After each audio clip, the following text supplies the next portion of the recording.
The world is full of wonders. Magic is hidden in small moments. And monsters could be hiding just out of sight. But if you're looking to find them, adventure is waiting to happen. You never know who you'll meet along the way. We are the Storyteller Squad.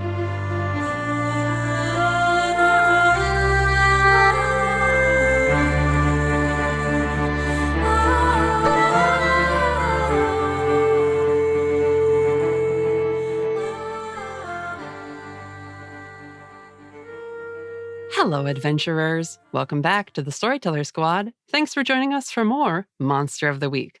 Before we begin, let's check in with our heroes. We're leaving together, but still, it's farewell. I'm Hugo Rashad.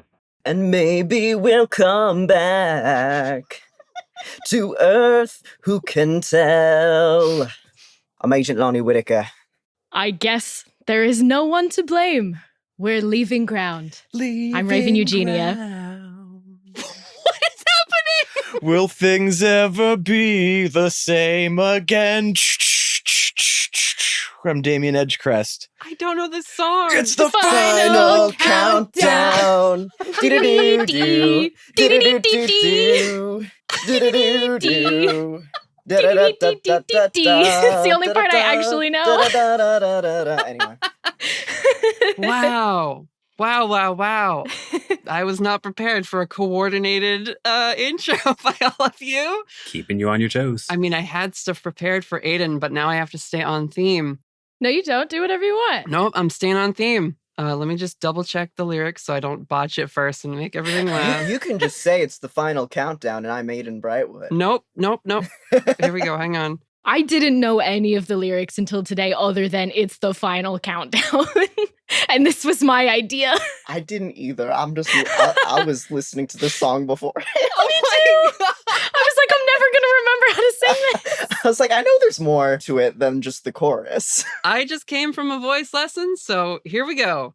Highway to the danger zone. Yes! We're gonna ride into the danger zone. I'm Aidan Brightwood. Let's have an adventure. Last time, our heroes traveled to Atlantic City, New Jersey, where they met the Jersey Devil, Craig Cox, along with his entourage of Jersey Shore vampires, the Goat Man, and the Selbyville Swamp Monster, seeking refuge from their demon lord pursuers and the Eastie Agency within the Hard Rock Casino, Cafe, and Hotel, which has been magically protected thanks to Rhiann Hillcrest's magical efforts. You all were able to seek shelter once more, perhaps for the last time, in a den of potential threats. It was an uneasy sort of roommate situation, we'll call it. But Damien seemed to hit it off with his fellow demon spawn, Craig, who it turns out was another rebellious spawn who just decided that he liked the world way better than the place apart and had set himself up as manager of this hotel and resort. Taking a moment to catch your breath after the battle against Beelzebub in the Dream Realm and Snallygaster, you guys took time to talk to one another. We saw Hugo discussing his missing memories with Rhiann and Whittaker. We saw Raven and Aidan talking about Aidan's former life with Freya and Aisling. And we saw Damien tearing it up with Craig. Couple of demon spawn just having a night on the town. And when they returned, we had a very brief whodunit setup, sort of a fake out detective scenario. But thanks to our sharp-witted hunters, it was quickly revealed that the plot had been a ruse to buy time for Arturo Santiago, the Goat Man, to betray Craig Cox and begin a summoning ritual on the beach. We saw the Goat Man speaking to Asmodeus, asking him to send the legions in order to apprehend Damien, who is now in the hotel on Jersey Devil's balcony with the rest of you as you see the runic circle that Goatman and Selbyville have drawn in the sand, and demon spawn have begun to emerge from the waves and assail the barrier. So, what do you do, hunters? It's a good question. Panic. All right, other than a big magical shield that Rianne put up, what sort of defenses does this place have? The Jersey Devil turns to you, Whittaker, and says, Well, it used to have 3 vampires and a Goatman and Selby and myself. Oh, you gotta be fucking kidding me. Now we're down to just me. Well, not just you. You got a little more than that in your hands. Raven, stop pulling cards. Okay, on it. We're doing this. How far away are the demons? Because I know they were in the water when we last left off. I mean, the beach is not very big, so some of them have already reached the edge of the barrier on the beach. Because again, the barrier surrounds the casino, hotel, and a portion of the resort area. So where that begins, the demons have already started to slam into it. You can see Kelpie, which again are these horse-like or antelope ungulates made of seaweed and ocean vegetation, and they seem to just be charging forward and slamming themselves into the barrier. Upon impact, they sizzle and the seaweed kind of just burns up, but it does seem to weaken the runic signatures of the barrier. So these Kelpie are literally just charging into and sacrificing themselves to break the barrier down. Whereas there are trash constructs in the classic shape of crabs, but now also lobsters and hermit crabs and little prawns with shipping containers for shells and large bits of construction equipment as their claws, and they scuttle forward on the beach and begin slamming into the barrier, just trying to brute force their way in. You see several slimes and oozes. You see a couple that look pretty much like Damien, just a slightly different color. Others that are purely black with none of the eyes, and they sort of resemble a sentient animate oil slick. And they also charge at the barrier and either splat themselves onto it and begin to sizzle and weaken the magic, or just pound into it with these slimy pseudopods. Occasionally, a slime and a crustacean trash construct will sort of merge together and form this ambulatory mollusk kind of situation. That's all the monsters from Leviathan's horde that are coming out of the ocean and attacking the barrier already. I have an idea, but I don't know if we really want to turn that switch just yet. Please share. It would be to use magic to bar a place or portal to turn off that demon summoning portal. Ooh, you could try, but you'd probably have to get closer to it. Dang, never mind. That is a good idea, though. And it's less a portal. It's not like a portal these things are crawling out of. The runes are in the beach, and every time the tide comes in and washes over the runes in the sand, instead of being swept away the way writing in sand normally would be, they pulse and flare again, and a new wave of creatures emerge. So the waves themselves seem to be continuously activating and allowing more spawn to arrive on the scene. We could still try to... You could still try to fuck it up and deactivate it, but you've got to get down there to do that, because it's not like a doorway. Do I, though? Even with sniping abilities? Ooh, that's an idea! I will say that Jersey Devil has left the balcony and is now back in his master suite. You hear a bunch of rummaging around, in his closet. I'll go see what he's looking for. Okay. But Hugo, if you can get that circle out of here from here, I would try to do that now. If not, we'll get a team together to run out onto the beach. We're probably gonna have to go into that beach anyway. We probably will. But the less sand, the better. Oh. If I stay here, all those demons are gonna keep smacking on the wall, and eventually they're gonna take it down and do some damage. So Jersey Devil, back in his suite, pulls and is dragging a large suitcase and just sort of throws it open, half filled already, onto his giant master bed, and calls over to you guys on the balcony. He says, I can get you out of here, bro. Just let me pack a few things and we'll take off. Where will you go? Anywhere but here. I gotta start over, apparently. This place is compromised. They know where I am. They know where Edgecrest is. So, I gotta take them out of here. We gotta go. Are you trying to pack? Damien's gonna come in, walk into the closet, extend up, grab everything, and then jump into the suitcase, and then pop out the bottom, having left everything inside the suitcase. It's not gonna be easy to close. but it does speed it up. That's genius, honestly. Some of it did go into his pocket dimension in order to make room. I'm picturing that perfectly animated in my brain. Just this like gloopy green. Little explosion of grabbing Grab stuff. everything, then sloop, sloop, sloop into the suitcase, pulls the thing closed on himself, and then out the keyhole. Like the little lock you can have on your suitcase. Well packed. That's oddly adorable. Craig is like, Oh, hell yeah, bro. Thanks for the help. Yeah, I didn't want to leave any of my collection behind. You know, that's where I keep all my important stuff. You know, I got to keep my fit fresh. Are you sure you don't have an armory or that any of your friends were into collecting weapons or anything? Well, I bet Santiago had like a munitions room. Yeah, hang on. he like flips through his laptop quickly. Yeah, 2 levels down, he's got some handguns and whatnot. It's nothing crazy. I mean, like I said, we weren't trying to cause a lot of trouble, make a lot of noise here. We were... You go through the floor. Sure, you can find the munitions room easy enough. Hey, Whittaker? Yes, Hugo? I'm not a tactician.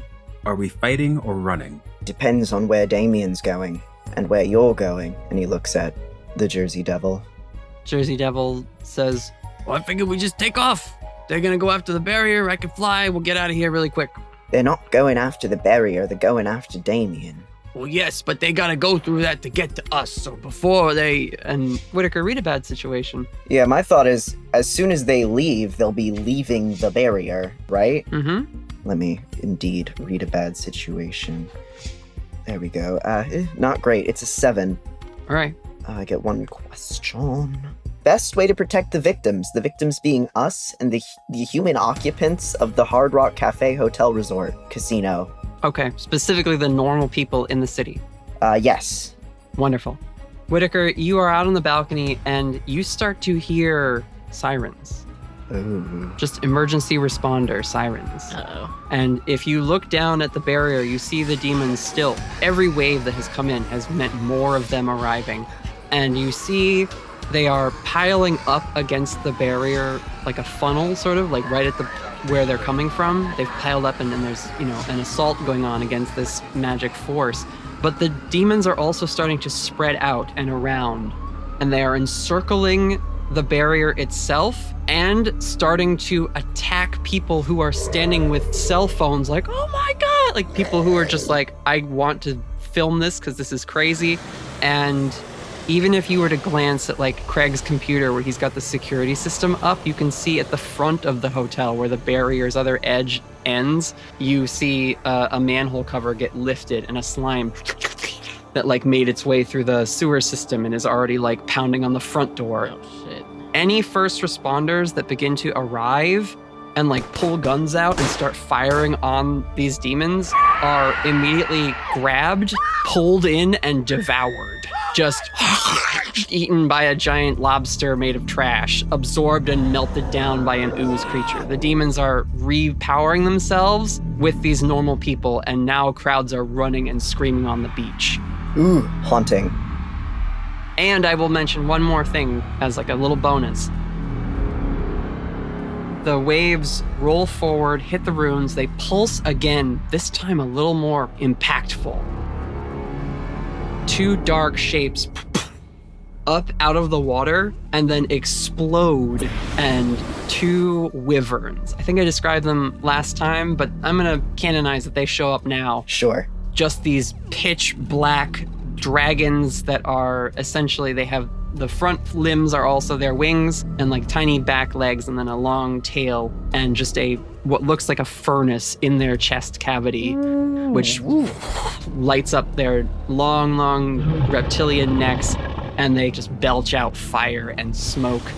They look very much like the hellhound beasts that Azazel has sent at you guys before, but they are much larger and seem way more dangerous. And they start to circle the barrier from the air, and occasionally they will and fly close, breathing flames into the shielding. Mr. Cox, you're not going anywhere. Fuck that, you can't tell me what to do, I'm getting out of here. Whittaker takes a seat on top of his suitcase. No, you're absolutely not. Hugo. Yep. Do you have Rianne's number? Yeah, of course. Give me the number.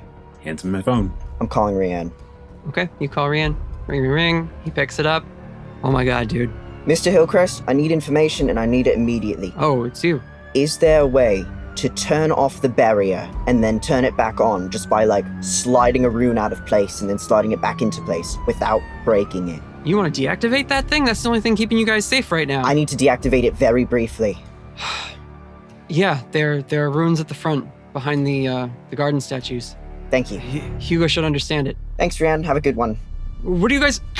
Hugo, you're coming with me. Raven, we're gonna have to time this very well. I need someone to mess up the summoning circle on the beach at the same time as we're gonna deactivate the barrier. We need to stop them coming, and then we need to trap them in a place where we can deal with them properly. That's brilliant. Aidan, could you get Raven to the circle? Aidan is still out on the balcony. She's just been watching everything occur. And when you mention her name, she kind of like straightens up for a second, and her wings immediately manifest behind her. And she turns to look at you and says, "We have to do something. People are dying." She glances out at the scene of carnage again. A wyvern like flies by and just breathes fire, obscuring your view of the beach for a second, and then takes off and it burns away. And she looks back at you with this like expression you maybe have never seen on her face. Actually, no, I take that back. Whittaker, you have seen this expression, and only you have seen this expression on Aidan's face before. Ooh. This is very close to the way she looked when Freya was dying in that battle against the giants. It's a resigned resolve, but also terror. Oh. Aidan, you're on collateral. Get out there. We have to get Damien out of here. If they get him, it's over. Nothing we do will matter. What we need is to stop them from spreading outside. If we can trap them inside the barrier, then we have a place to hold them while we figure this shit out. She looks out at the beach. I don't know if we can stop them by ourselves. I don't know how many allies we have left, Aidan. She looks at Craig. You're Damien's friend? Yeah, we're like bros. I take care of him. Then you two have to go. I can at least clear the sky. She points at the wyverns swirling above the barrier. He's gotta go, Whittaker. Go where? If they go deeper into the city, you're leading them through people's houses, through businesses. I know, it's awful, but it's buying time. Time for him to escape and get away from the shore again. Yeah, buying time with other people's lives. We're talking about stopping Armageddon, Whittaker! It's right on our doorstep! What else are we to do? How are we going to deal with them after he leaves? Aren't they just going to go to follow him? Then they're out of our hands. Is trapping them inside the barrier just not going to work? Is that not a thing we can do? We can get some of them, but then we still need to shut off the runes. I need Raven to go down and destroy the runes at the same time as we remove the barrier, so that we can get the rest of them inside and trap them in. Hugo, Rian told me where the runes are. If you can briefly displace them and then put them back together so that we've got no barrier and then a barrier again once all the demons are inside, that'd be great. I'm gonna be in charge of human evacuation. All right, we can try it, but... She looks out at the ever-growing horde. Damien, you gloop up through the floor from the munitions room. Again, it was not a like Kingsman John Wick style armory. It was like a couple guns in a safe with some boxes of ammunition. I imagine that it wasn't even that because they're in city limits. I imagine Craig was thinking, oh, that's the gun guy, but it's all paintball guns.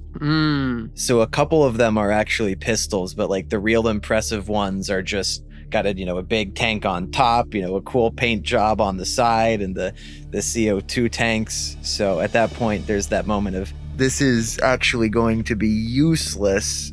And then, oh shit, it has to be enchanted. And then they are super cool and relevant. Yeah. Okay. And I do imagine he's trying to gear people up. Sure. So you're going to work on enchanting these paintball guns you came across? Yes. I guess I should ask you to roll use magic. Yeah. It's a finale episode, so I'm less inclined to ask for rolls about stuff like that, but go for it. I guess we should roll dice every once in a while. We should roll dice. We have such pretty ones. It'd be a shame not to use them. 9 to enchant. There's the moment where he goes to Whittaker and he gives Whittaker a hug and Whittaker's like sort of confused and pulling back. And then when Damien releases, Whittaker is all strapped up with all the weapons. So he's got the paintball gun in the holster and everything. He's got sort of the 6 shooters on his belt and everything, all ready to go. Oh, that's cute. Do you give him the Sword of Damocles? I do. And after he sort of like embraces and Whittaker sort of looking himself over, he sees Damien sort of kneeling down and presenting the sword out in front. Thank you, Lady of the Lake. All right, so what's the glitch? Damien's going to take 1 damage. Okay. You spend a bunch of your energy enchanting all these weapons for your friends. You see the barrier is already starting to crack, Whittaker. Motherfucker. All this time you've been spending talking, it is not going to hold for long.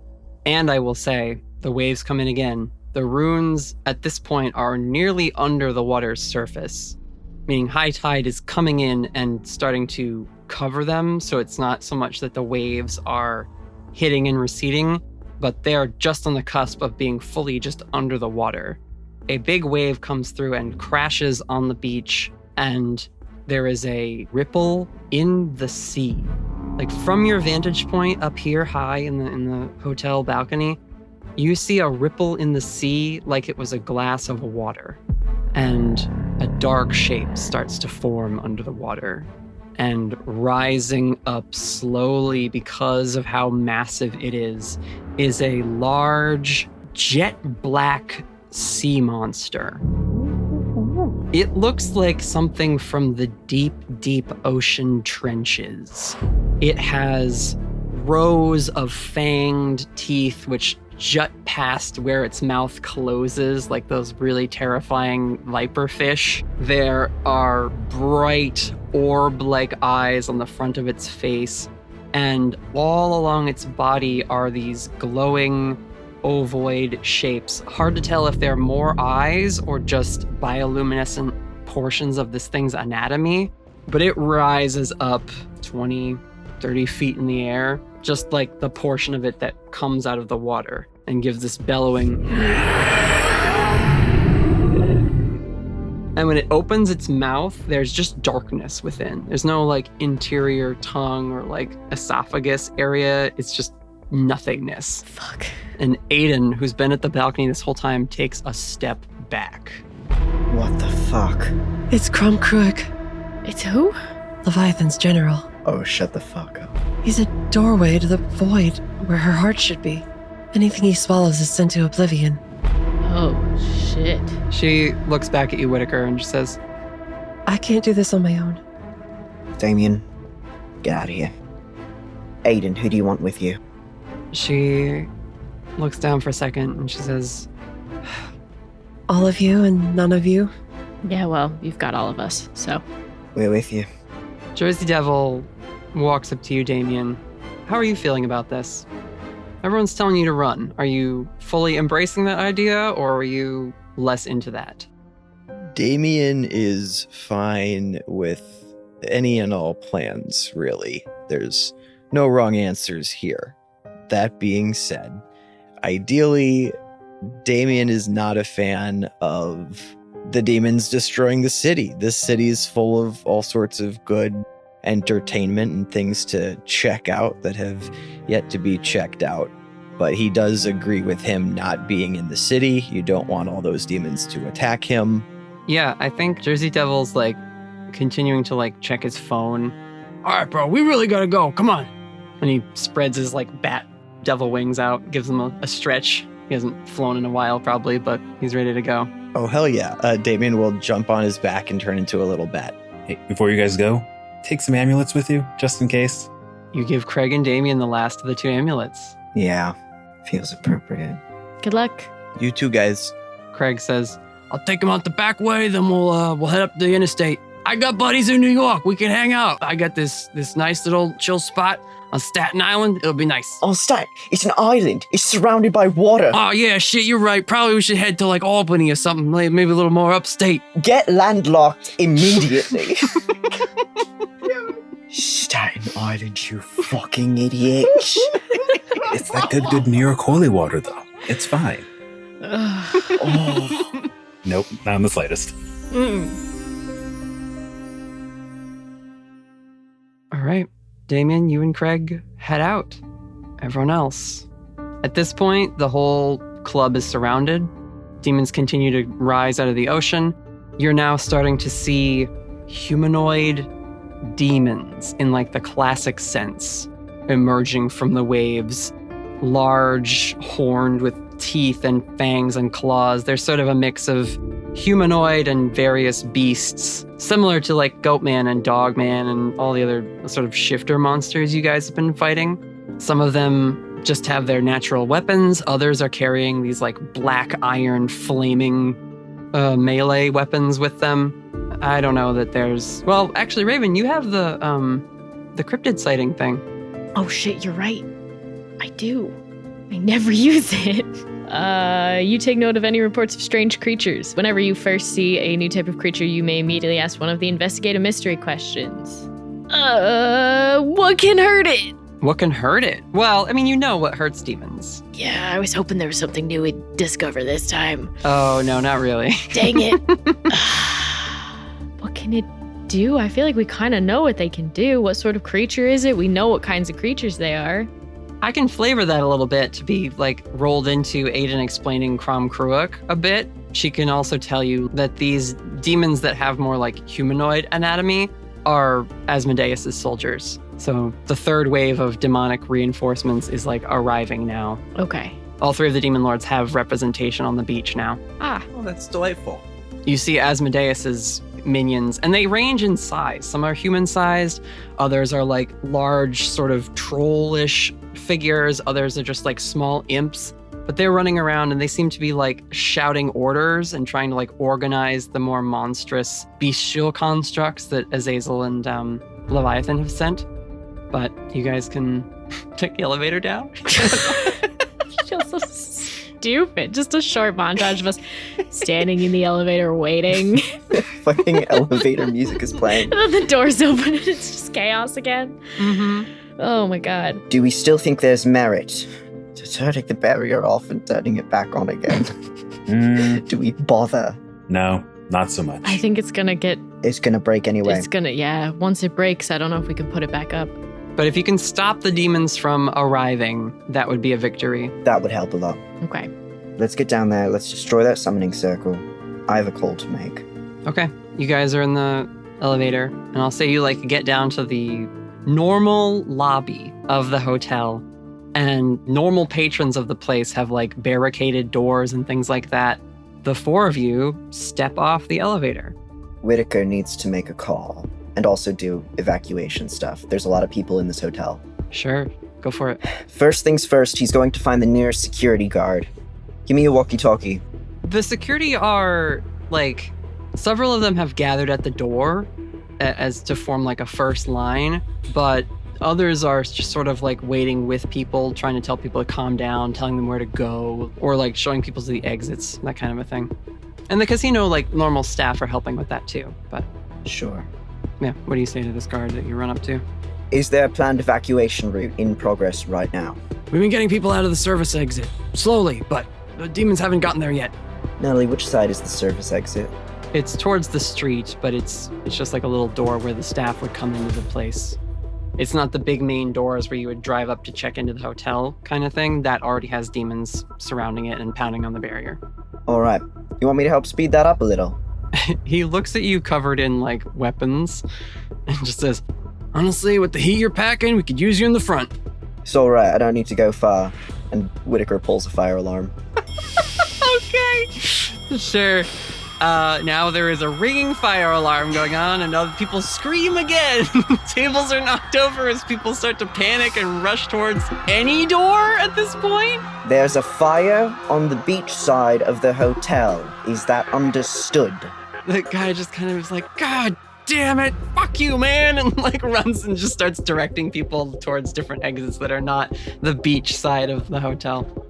And Whittaker is going to call the Washington Division of the Eastie Agency. Ring, ring. Ring, ring. Who do you interact with? East Coast Ernie? I was gonna say, yeah, like, Ernie's in Portland. It's his brother, Bernie. Played by Neil Patrick Harris. Hi, this is Bernie Evanston with the Washington Eastie Agency call center. I don't recognize this number. Yeah, well, you're gonna recognize it soon enough. My name is Lonnie Whittaker. Your team is currently hunting me. We're currently stationed at the Hard Rock Hotel and Cafe and Casino and what the fuck ever else it is in Atlantic City. We need protection. We need an evac team. We've got humans and non-humans exiting the casino, and they need protection as they get away from the beach. There's like a pause. You hear a bunch of other phones ringing kind of in the background, like a call center, and sort of muffled talking and people shouting and things. And Bernie says, sorry, we're aware. We've had reports coming in since it started. Actually, Mr. Whittaker, please hold. And you wait a minute, and then you hear a voice under the line. Alonzo Whittaker. And Elias Easty is on the line with you. What is the situation? The situation is a little bit bigger than the attacks in June. Actually, a lot bigger. I'm looking at a problem that's about 30 stories high right now. Do what you can. The agency will be responding. Elias, thank you. The line goes dead.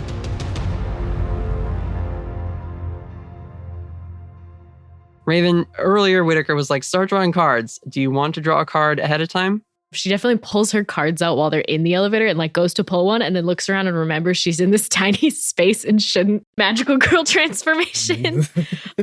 So she waits until they reach the lobby.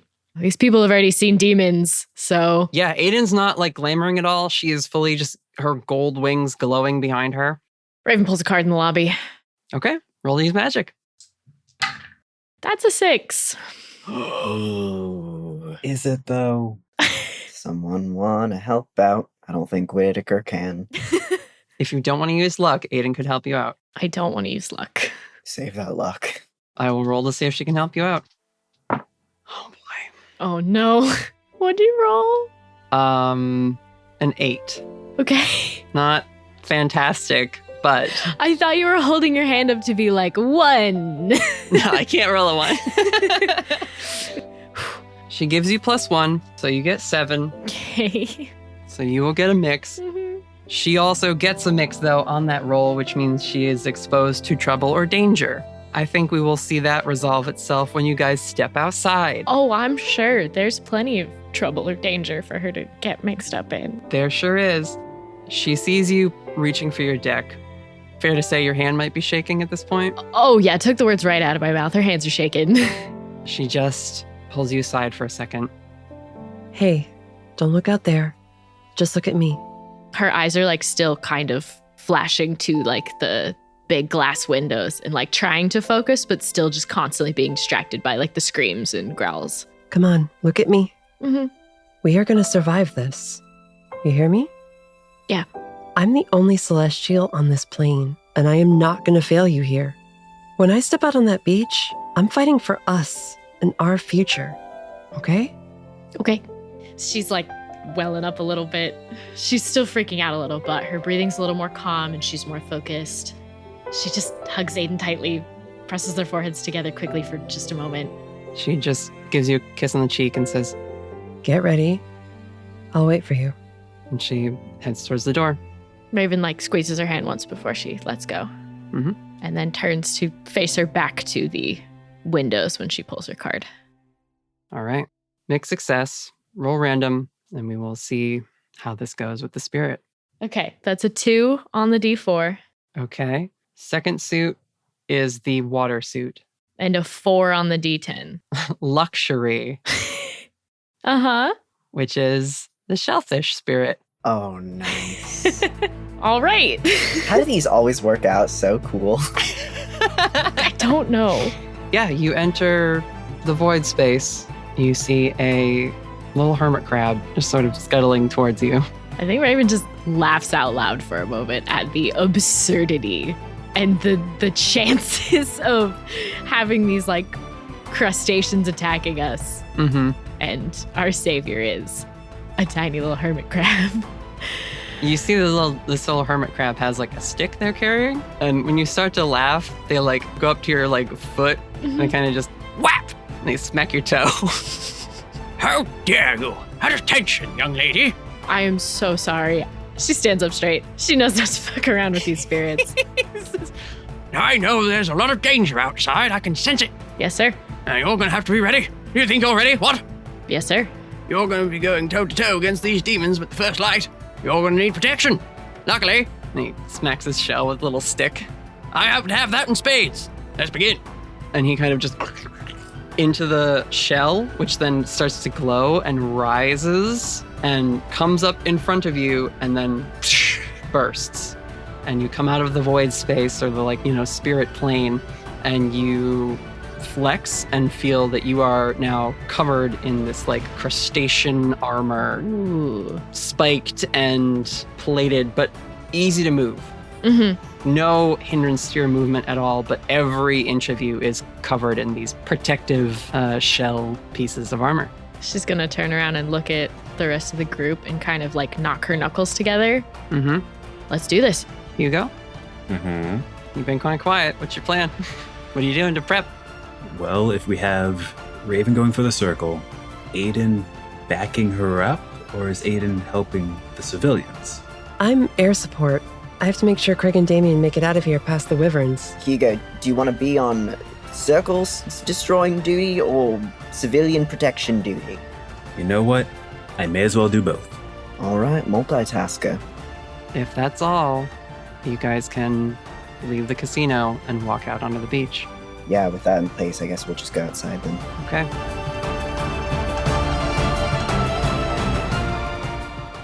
You walk past the security guards, who again are holding a line in front of the automatic doors out onto the beach zone. You see several of them give you strange, surprised looks as you walk by. The four of you, Hugo's glowing tattoos, Whittaker's suit and weapons, Aidan's wings, and Raven's magical spirit armor. Not a single one of your aesthetics aligned in this moment, but looking very distinctly prepared and marching towards the chaos with purpose and grim determination on your faces. And you march out towards the barrier. The barrier itself is just a semi-translucent magical shield, which you start to see demons now being able to reach arms inside before they are just destroyed by the defensive magic and evaporate to dust. But as the four of you walk out, there is a pause in the demon activity on the beach, at least in this section that you are approaching.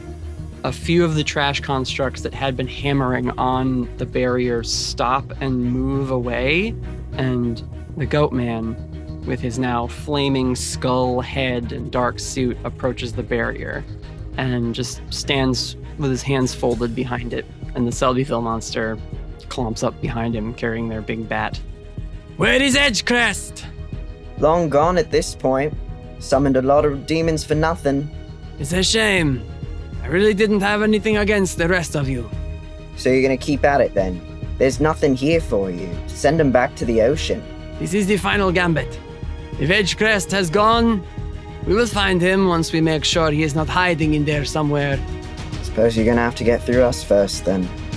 Let's fucking go, boys. It will be an honor, First Light, Mr. Whittaker, and whoever you two are. Oh my god. That's all right. I forgot you were here, honestly. Girl. I didn't. I'm hungry. I'm going to get myself some curry, and we're going to make a dish. Ooh. First Light, you got anything to add? This is a spicy bit of dressing we got up on here. She's cracking her knuckles and watching the wyverns as they circle above. We're done talking, right? Girl. She just spreads her wings, gives you a look, Raven, and says, "Just call me if you need anything.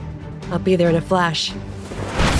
And with one flex of her wings, Aidan rockets up into the air, intercepts a wyvern, and starts her aerial battle against them. Raven takes just the quickest second to be like, whoa. Oh, it's so cool.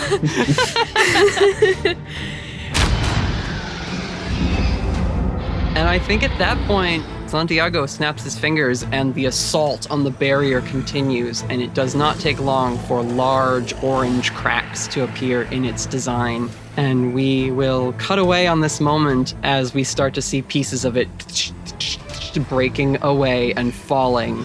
And Santiago mutters under his breath as he takes another cigarette out of his pocket. Kill them all.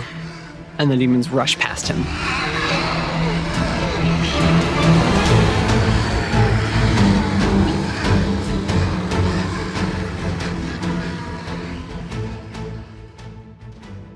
Damien, you were with Craig.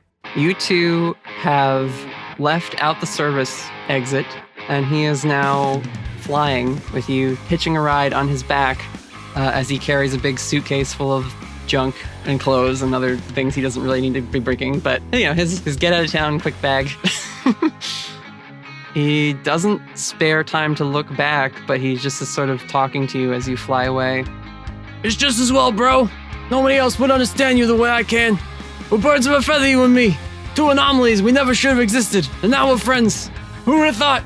It's a small, small earth, as they say. Oh, hey, I got a Bluetooth speaker. Let's get some DJ Chimera going. Yo, I love that. Yeah, if you could be my co-pilot DJ for the ride. Yeah, I gotcha. This is great. What do you want to do when we're free cruising around and we don't have to worry about babysitting a hotel and casino anymore? And hey, are we really leaving, or are we doing the Han Solo thing where we swoop in to save the day at the last second? Jersey Devil, again, not slowing his pace, just says, maybe we'll go to Canada for a bit. Not much going on up there, but we could raise hell on Earth wherever we go, buddy. And besides, humans die all the time. It's either now covering our ass in our escape or later. So, either way, those people are gonna be gone. I just didn't think it was worth you risking an immortality fueled with unfathomable power just to try and protect them against the powers of the place apart. You don't want any piece of that action. That's fucking death sentence right there. Let's not be heroes, right? We're fucking demon spawn with the slime of the earth. Well, let's be very clear that those demons do not want a piece of the Spark Lord. They think they do, but they don't. And those people that we're leaving behind are capable of stopping apocalypses and fighting all sorts of manner of big things. So if they don't make it, it's going to be a very, very big loss. One that I'm not going to be happy with. Well, I don't know what to tell you, bro. Your crew is fucked. There's no way they're stopping that onslaught. I mean, Crom Cruick's back there. He's gonna fuck them up for sure. But it's fine. We'll have a good time in Canada. I know some people in Montreal. They got ice festivals and shit in the wintertime. It'll be fine. And then when we get bored there, we'll go somewhere else. We can run forever, you and me. Don't get me wrong. I love a good city. But is there a way to just, stop the running? Well, not for me, man. Worked out pretty well for me so far. Well, I know what I'm running from, but what are you running from, dude? Your fucking collateral damage is what. I got a pretty good thing going back there, and you show up and it's all fucking up in flames. But hey, it's fine. This is cool. It's a cool trade for me. Like I said, immortality. We got forever to make it back up again. A couple of years go by, the heat dies down, we'll go back, I'll buy the casino again. It'll be fine. You can find some other nice old guy and, wizard and a couple lesbians to hang out with. They're a dime a dozen.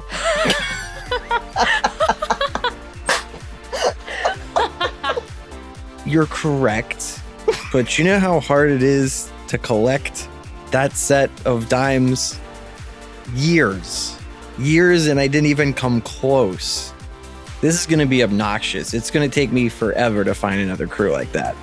That's life on the run, I guess.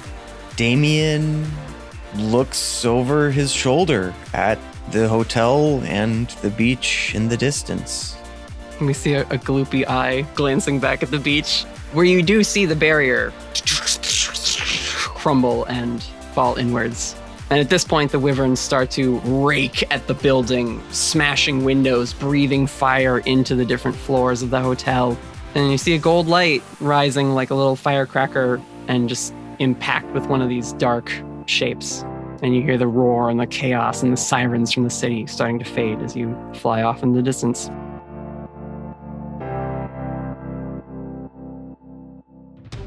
Hunters, it is chaos. What are you doing? I can describe 100 demons rushing at each of you, but I think it's easier for you to just tell me what you're doing. I'm gonna try and punch my way through a wall of demons and head towards the runes in the water. Kick some ass. Hell yeah. That's a 9. I thought I had a thing, but it's just I take 1 harm less while I'm kicking ass. I'm definitely gonna help you out. Whittaker is gonna cover you by testing out these paintball guns. Let's see how enchanted they are. Okay.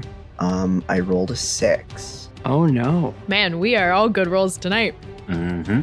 It's been one of those times. Yikes. Not a fan of that one. Does that make my roll worse, or does that just end up bad for you? It's just bad for me, I think. It's just bad for Whittaker. It doesn't make it worse for you. Okay. Help out. When you fail, you expose yourself to trouble or danger. That's easy enough. Yep, it's there. It's dangerous. What demon do you go after, Raven? We'll resolve you first. You get your pick of a bunch of them I described, so... Yeah. It's not that she's like targeting one specific one. I think it's more of like, how can I barrel through a bunch of them to push them off for a moment and distract them while also taking the shortest route possible towards the runes in the sand. Yes. Because that's what she's focusing on right now. Okay. So it's more of just like getting a running start and hoping this armor will help her crash through them and keep going. And maybe use some of her spiky bits to hurt them on her way by. Yeah, no, it does. As you charge through, the armor doesn't explode, but there is like sort of an opalescent flash anytime you make contact with anything. Mm-hmm. You're able to like punch at a crustacean trash construct and flip it onto its back to like clear a path for yourself. And you run forward and there's like an ooze going for your feet. And you sort of kick into the sand and it misses your legs as it sweeps forward. But there's still a lot of demons on this beach. Because you got a 9, you're gonna take some harm. Mm-hmm. One of these large bestial humanoids with the big flaming weapons swings this like cleaver down and doesn't wind up cutting you, but sort of uses it as like a wide striking surface. It's like a wall has been set in motion to knock you and just sort of drags you in the sand for a ways and then brings it around to like bring it back down on you in their next motion. Mm-hmm. Whittaker, you go to fire at this demon that you see attacking Raven and like stopping her forward progression, and you light it up. You blast this demon with the enchanted paintballs. They're spark paintballs, so they're really effective. You just see them like rip through this thing, and it kind of drops the cleaver behind it and falls over dying. But there's just so many of these creatures here, and because you're focusing on Raven for a second, one of these trash lobsters comes up with a big claw and clamps onto your leg.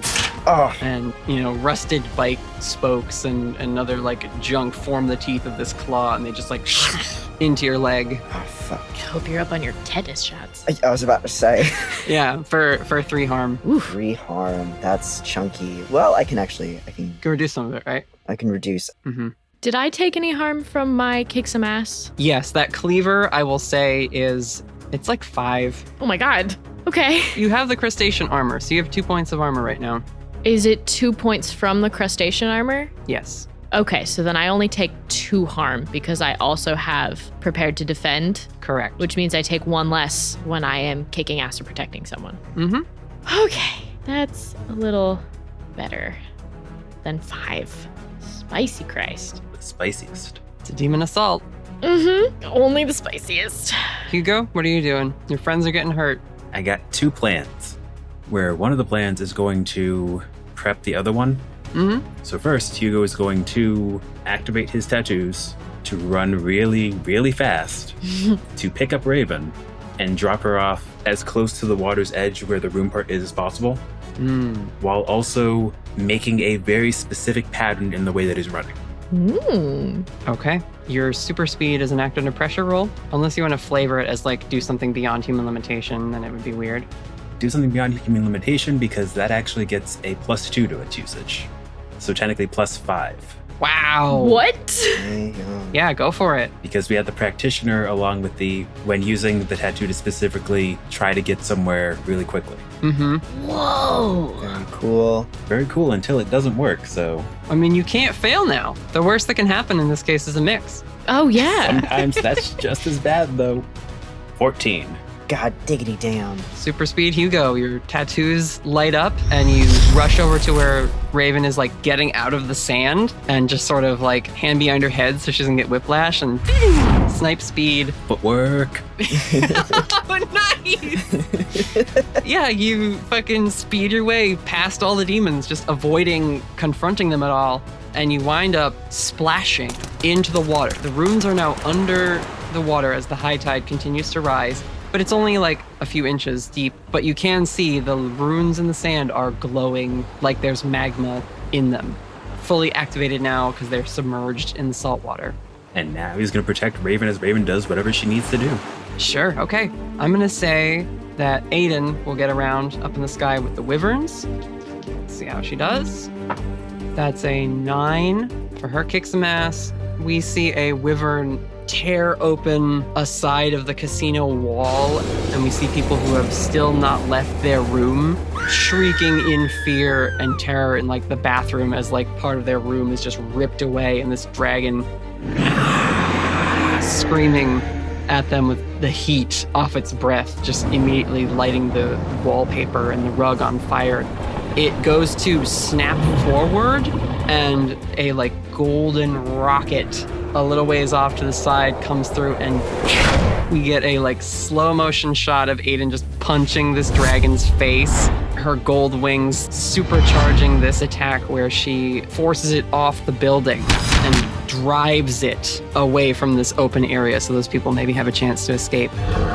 But because it's a mix, she will get hurt. And I think as the one wyvern is like tumbling down and trying to catch itself on the glass side of the hotel, she pauses for a minute to like reset herself, but is immediately whipped by the tail of the second wyvern and goes flying towards the beach and like is trying to correct herself and her flight pattern as she falls. So she can tank 3 of that, same as you, Raven, and we'll take 1. Nice. Just as she's about to hit the sand, throws her wings out again, catches herself, she hovers there and then takes off again to re-engage.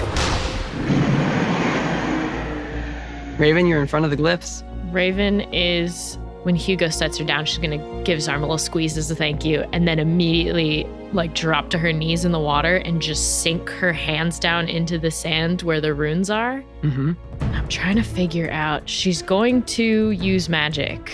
I don't know if it should be bar a place or portal to a specific person or type of creature, or banish it. Oh no, I should just do that one. I was thinking like using the banishing one to get rid of the rune circle, but I think bar a place or portal. If I can bar the portal from allowing more demons through it, that's what I want. Okay. Okay. Go ahead and try it. Be good to me, dice. Fuck. Girl. It's not a good night, okay? Oh no. Hey, everybody be marking experience for these failures. Yeah, mark your experience for the fails. Is it a fail? Yes. Oh no. I rolled 2 1s. Oh, Raven. I have a 2 in weird. Okay. I got a 4. And the portal goes into overdrive. Don't say that. Don't give her ideas. Did I? No, I didn't fail the roll to summon. I just got it mixed. This is my first fail. Yes. Fuck. Oh man. That's not good. No, it's not good. The fail on use magic is you lose control of it. This never ends well. I am going to flavor this not as a fail of you're trying to like affect the summoning. You reach your hands down, you're right there, you got there super quick, past any of the demon's expectations. You are there and at the line they're trying to hold already. And you throw your hand down and it feels hot against your hand, but this is also the hand that has the salamander tattoo. Mm-hmm. You drag your hand through the silt and sand and disrupt the runes that are in front of your feet. And you see them flicker and extinguish under the water. And the other runes off to the side also now start to flicker again and become less stable. I won't give you a full, like, it's shut off. It is much closer now, though, back to the state it was when it initially was turned on. And a few demons are now emerging every so often, versus the many of them that were still pouring out of the ocean when you guys began this fight. Okay. So you succeed in the thing you tried to do, but the fail here, or the, like, bad thing that's going to happen, is that you are suddenly hit by a large bat and sent flying down the beach like a skipping stone in your crustacean armor. We see Selbyville in like the position of a baseball player who just hit a home run and now looms in front of Hugo. You said bat, and I got excited thinking Damien was back. No, a baseball bat wrapped in bandages. Oh, God. And when you sit up, Raven, you hear in your part of your mind that connects with the spirits. That was a tough one, that. Go for backup, young lady. And the crustacean armor falls away. Okay. And I will activate the it only lasts a short duration glitch for the original casting of that spell. Okay, that's kind of what I assumed was going to happen with this one, so she's not super surprised.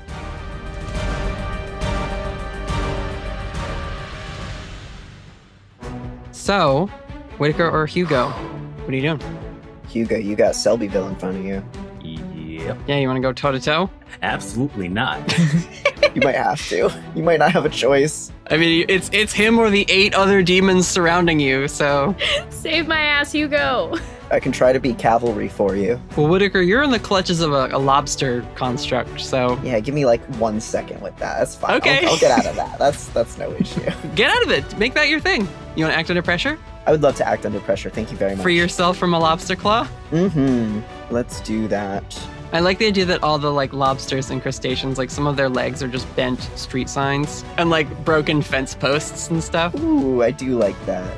It's a 13 to act under pressure, which I have as an advanced move, which means I think for act under pressure, it's just you do it perfectly, I guess. Yes. But I'll let you kill the lobster as part of it. Cool. I would love to. You know, do you want to describe your destruction of this one construct? Whittaker's like legs buckle as the claw like pierces through his calf or whatever, and he pulls the sword of Damocles out and skewers it through the shell, which cracks with like the glowing energy of a enchanted weapon going through a demon, and the whole thing explodes. And it smells like lobster fucking dinner. It smells like a dump. It smells like a spoiled lobster dinner. It smells like the sketchiest seafood restaurant you've ever been to. Fryer grease and restaurant cleaner fluid. Oh, disgusting. Whittaker like pushes like some hair back. It's like, oh, that's not gonna come out unless I dry clean it. So you mentioned there are kelpies? Oh, all over. Yeah. I kind of want to try like an actual, like, because one man with a sword can't really do much against a Roman legion. One man with a sword on a horse? Oh, okay. Hey, that was devastating in historical warfare. Sure. So you want to try and like wrangle a horse? I would love to try and like Legolas style jump onto a horse. Oh, yeah. Oh, I love this. Yes. I'll give you one better, Whittaker. There is a fucking elk kelpie. Ooh, yeah. Because like I described, the kelpies are not limited to just horses in this universe. They're just sort of any four-legged grazing animal. And so this like massive elk with giant antlers just starts barreling through, knocking crustaceans out of the way, but making a charge at you as you destroy the one that had your leg. Whittaker braces, the sword behind him. He's like, yeah, you're mine. And braces for impact, and as the elk comes crashing in, horns down, he sidesteps, grabs one of the horns, and like lets the momentum carry him up onto its back as gracefully as he can allow. Sure, I think it's less a sidestep and more a just like a roll. Ooh, sure. Like a tumble roll, and then you throw your hand out at the last second to catch the edge of the horn as this thing barrels past where you were, and then you can kind of like get dragged through the sand a bit and get yourself up onto its back. Love it. It looks so cool, though. We won't use Orlando Bloom physics, but it's actually cooler if it's a little more realistic, I think. What's the role for elk wrangling? Act under pressure? Seems pretty cool to me. Yeah, I mean, it's made of seaweed, so you could just like grab parts of it to try and act as reins. Where do you want to steer this thing? I would like to try and point it towards... If Selbyville is currently staring down Hugo, I'd like to give Hugo as much backup or at least distraction as possible. So you want to head that way, down the beach? So I'm gonna head that way. Whittaker's gonna like smack the side of the elk with like the flat of the blade and just give it a little like, yeah. It's bucking and like, you know, writhing to try and throw you off. You're on there pretty good, and it will at least fight generally in the direction you jerk its head by violently pulling on the seaweed that make up its form. Perfect. Hugo, whether you want to or not, Selbyville is coming for you, so either act under pressure to avoid his attack or engage with this big, hairy monster.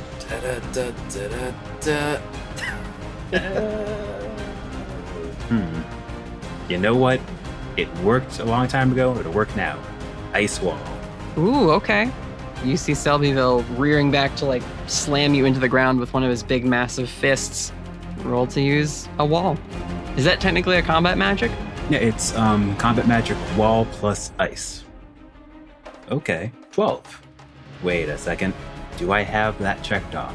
I do. Kick some ass is also advanced. Okay. Nice. Oh, so you can do double? You can do all sorts of fun stuff. That's the really weird thing in this case. See, the smart thing would be to suffer no harm at all. But the wall has armor and stuff, so that should be fine on its own. Would it be helpful to give all hunters involved +1 forward? I think it might. It sure would be. So let's go with that. Okay. So, Selbyville goes to punch down at you, and you erect this ice wall. The ice wall does some harm too, right? Unfortunately, when it's ice, no. It gets -1 harm, so it goes from being a 1 to 0. But it has 3 points of armor. Fair enough. Well, Selbyville brings their fist down against this ice wall, and large cracks form with a huge crash. Santiago calls out, Selby, get them away from the ruins! The demons are focused on Hugo at the moment because Santiago does not want any of you affecting this summoning spell anymore.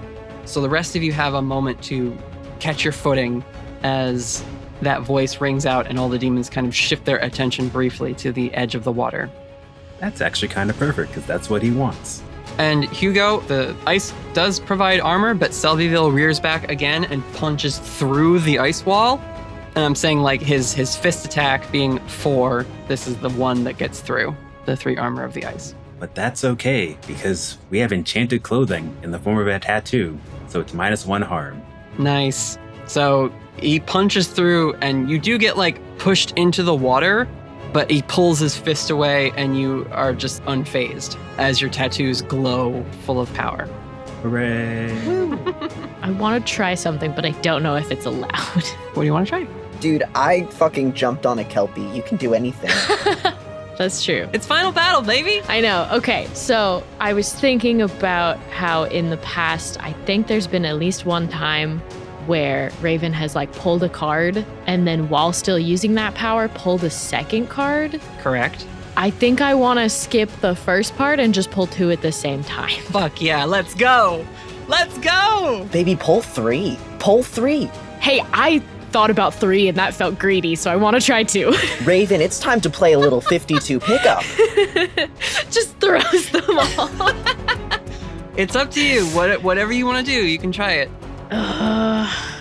My first instinct was 3, honestly. Go for 3. But I'm real scared with how bad my rolls have been. Go for 3. Dude, fucking do it. Okay, because I have some other stuff I want to try and do, but I don't feel confident doing any of it until I have another card. Set the scene. This is a swarm. This is a bigger swarm. Yeah, you're surrounded. If you're not drawing cards constantly. I think she was going to pull one, and then in that moment, they all turned to look at her, and she just like grabs 2 more. Yes! It's just like, oh, fuck. Well, you have a second to like sit with your deck because again, all the demons are looking at Hugo for a second. Oh, okay. I thought we were still kind of close, that they were just turning to the water's edge and were looking at all of us. No, because you got knocked down the beach. You guys are being separated by the horde of demons. And again, like I cannot stress enough how fucking many demons there are here right now. There's so many. Think like Lord of the Rings style battle. That level of demons are on the beach right now. Jesus. All right, so in that same vein then, she got knocked way down the beach. She was trying to collect herself, was going to pull out one, saw all of the demons turn and look at Hugo, and Thumb grabs out 2 more. Sure. All right, roll use magic. Please. That's a 9. Did you remember your +1 forward? I forgot that you chose that. I have a +1 forward. It's a 10. Full success. Okay. Oh my god. Yeah. I will say you can roll a d12 to pick the cards in case you get any of the like king, queen, knight, or page cards. Okay. If you get an 11 or 12, I will have you roll the d4 again to select which face card it is. It's just that 11 or 12 will unlock face card range, basically. Okay. Because we don't have a d14. Okay, no, that makes sense. All right. So the first one is the first suit. That's the suit of fire. That's an 8 on the D12. Swiftness, the ferret spirit. Ooh. That's a 3. 3 is the air suit. That's a 1 on the D12. Oh, root powers of air? Yeah. Okay. Okay. Incredible. Last one. I'm so glad I picked 3. This is going to be so fucking cool. So excited. That's a 2. Water suit. That's an 11. So now roll a d4 and you'll pick the face card that it is. 1 to 4, 4 is king. Natalie, that's a 4. Okay. What did you roll? The water one? Yep. Water King. All right. Ooh. Huh. You pull a day, the king of hydration. Oh man, what an interesting combination of stuff. This is insanely cool, and I'm so glad this is happening during the finale. I'm so glad you encouraged me to do 3 instead of 2. Yeah. How is this going to work? I don't know. This is wild. Do I go to the spirit world? Oh, you go to the spirit council. The spirit space. It's like, are they coming separately and I have 3 of them to help, or are they combining? Because I feel like 2 of them could combine. So, the spirits Raven has summoned are the Knight of Water, which is the shark spirit, the Swiftness card, which is the ferret spirit, it's a fire suit, and the root powers of air, the storm spirit is back. The storm spirit? Jesus. Uh-huh. An old favorite. I summoned a friend. Well, that sounds like a sea storm to me. Yeah, that sounds like a maelstrom or something. A Sharknado, if you will. Oh, shut up. That's so good. Wait. A day. Oh, shit. Oh my god, a day. You've cracked Oh it. no. Sharknado. That's it. That's exactly it. How could we pick literally anything else now that we know about Sharknado? Well, I was starting to think of like a fantasy magic idea, but it's a storm spirit, a shark, and a ferret because of swiftness. Swiftness? Yep. Like, yeah, what else could it possibly be? Raven watches a lot of movies. The 3 of them come to Raven. How would you like our help, Summoner? So there's a really fun movie. okay. Natalie. Yes, a day. Natalie, I am so sorry. I am Do so not sorry. apologize for this. No. It's fine if this is what you want. This is what I want. Unless we can't make it work, and then we could figure something else out, but it's so perfect. No, it's just so silly. That's all it is. It's silly, and that's fine. But I also think it'll be really fucking scary. You draw the cards, and I'll even say you like lay them out like you're doing a read and flip each one of them over in quick succession, and they light up with your silver magic. And the first card you flip is the ferret spirit, and they manifest on the card this little ferret with their tail that kind of ends in a flame. They look about and go, well, we need to do something about this, and leap into your hand where the root powers of fire symbol is, and a flaming blade appears in your hand. The hilt of it is like the head of a ferret, tail swirled down the blade as it is alight with fire. You flip the next card. A storm cloud appears overhead, and a lightning bolt comes down and strikes you, Raven. And you hear in the rumble of thunder the storm spirit's voice. I will be your wings. And a cloak of feathers wraps itself around you, Raven. At any point you want, this cloak can then form into the giant storm spirit wings behind you. Oh, well, yeah. You flip the third card, and literally leaping out of the ocean is a glowing azure blue shark spirit with bits of kelp sort of braided around its fins. And you hear in your mind, let's tear shit up! Oh, hell yeah, I like this one. The shark spirit lands in front of you, and then you see its fin appear in the sand. Ooh. And start to form a circle around you. And you hear the storm spirit in your mind. I see what he's saying. And you hear the little ferret say, "This is gonna get wild!" And you get your shark tornado. Thank you, Natalie. As crackling lightning forms in this maelstrom that you are creating. And Raven, you are just sort of running in the circle like you have before when you've taken Windy's powers, trailing the ferret sword out so that it is a spinning vortex of wind, lightning, fire, and the shark spirit just... In the distance, you hear the haunting melody of the Shark King as he comes closer. Baby shark doo doo. Baby shark. Yes. Haunting. Oh my god. Yeah, I mean, you quickly start to clear a path through the demons on the beach. They get sucked up into the tornado, and then either you slash them apart with the ferret sword, or the shark spirit flies at them, borne aloft on the storm winds and shredding anything within reach of his jaws. Just chomps. You see at some points he impacts with things, and just the roughness of his shark skin is enough to tear through them like a bullet. This thing is the sharpest water card there is. And this is how we got Sharknado in the podcast. I cannot fucking believe it. Collaborative storytelling, everyone. I want to have it be someone else's turn, but I will say that if, like, Whittaker or Hugo looks up and sees Raven with all of this happening, she's just going to give him a little confused but enthusiastic wave. Missy Genia, what the fuck? I don't think they see you. You are just a force of nature at this point. There is no, like, visibility on Raven. I am one with the tornado. Yeah. Okay. So Whittaker, you see a giant flaming shark-filled tornado on the beach. Where Raven used to be. You kind of think maybe it's Raven, but you don't know. Right.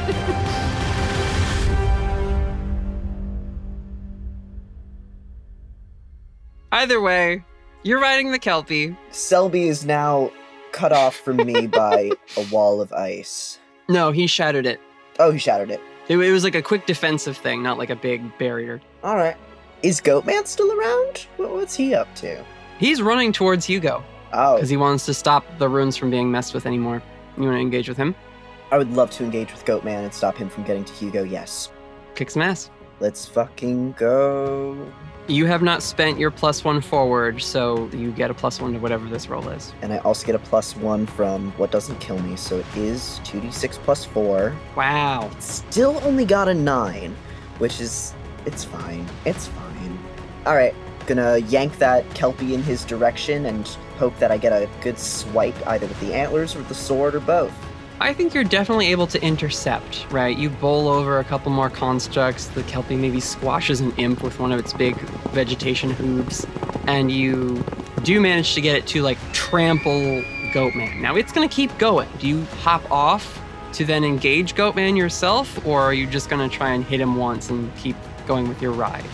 Let's see. Are all of the demons still pretty much trained on us right now? Is there any reason that I would have to go, like, collect the ones on the fringes to make sure they're not going after people in the city? Or can I focus on the ones right here? The demons are not so much moving out into the city at this point yet. They are still, if they are not engaging with your group on the beach or, like, turning back to do so, they are raiding the Hard Rock Hotel, Casino, and Cafe to search for Damien in that building. Gotcha.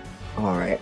I have to believe that people are either on their way out or are getting out, and I don't think there's much Whittaker could do within the hotel. I mean, the Wyverns are also focusing their attention on the building, so... Yeah, that is not a job for little old me. I'll engage with Goatman.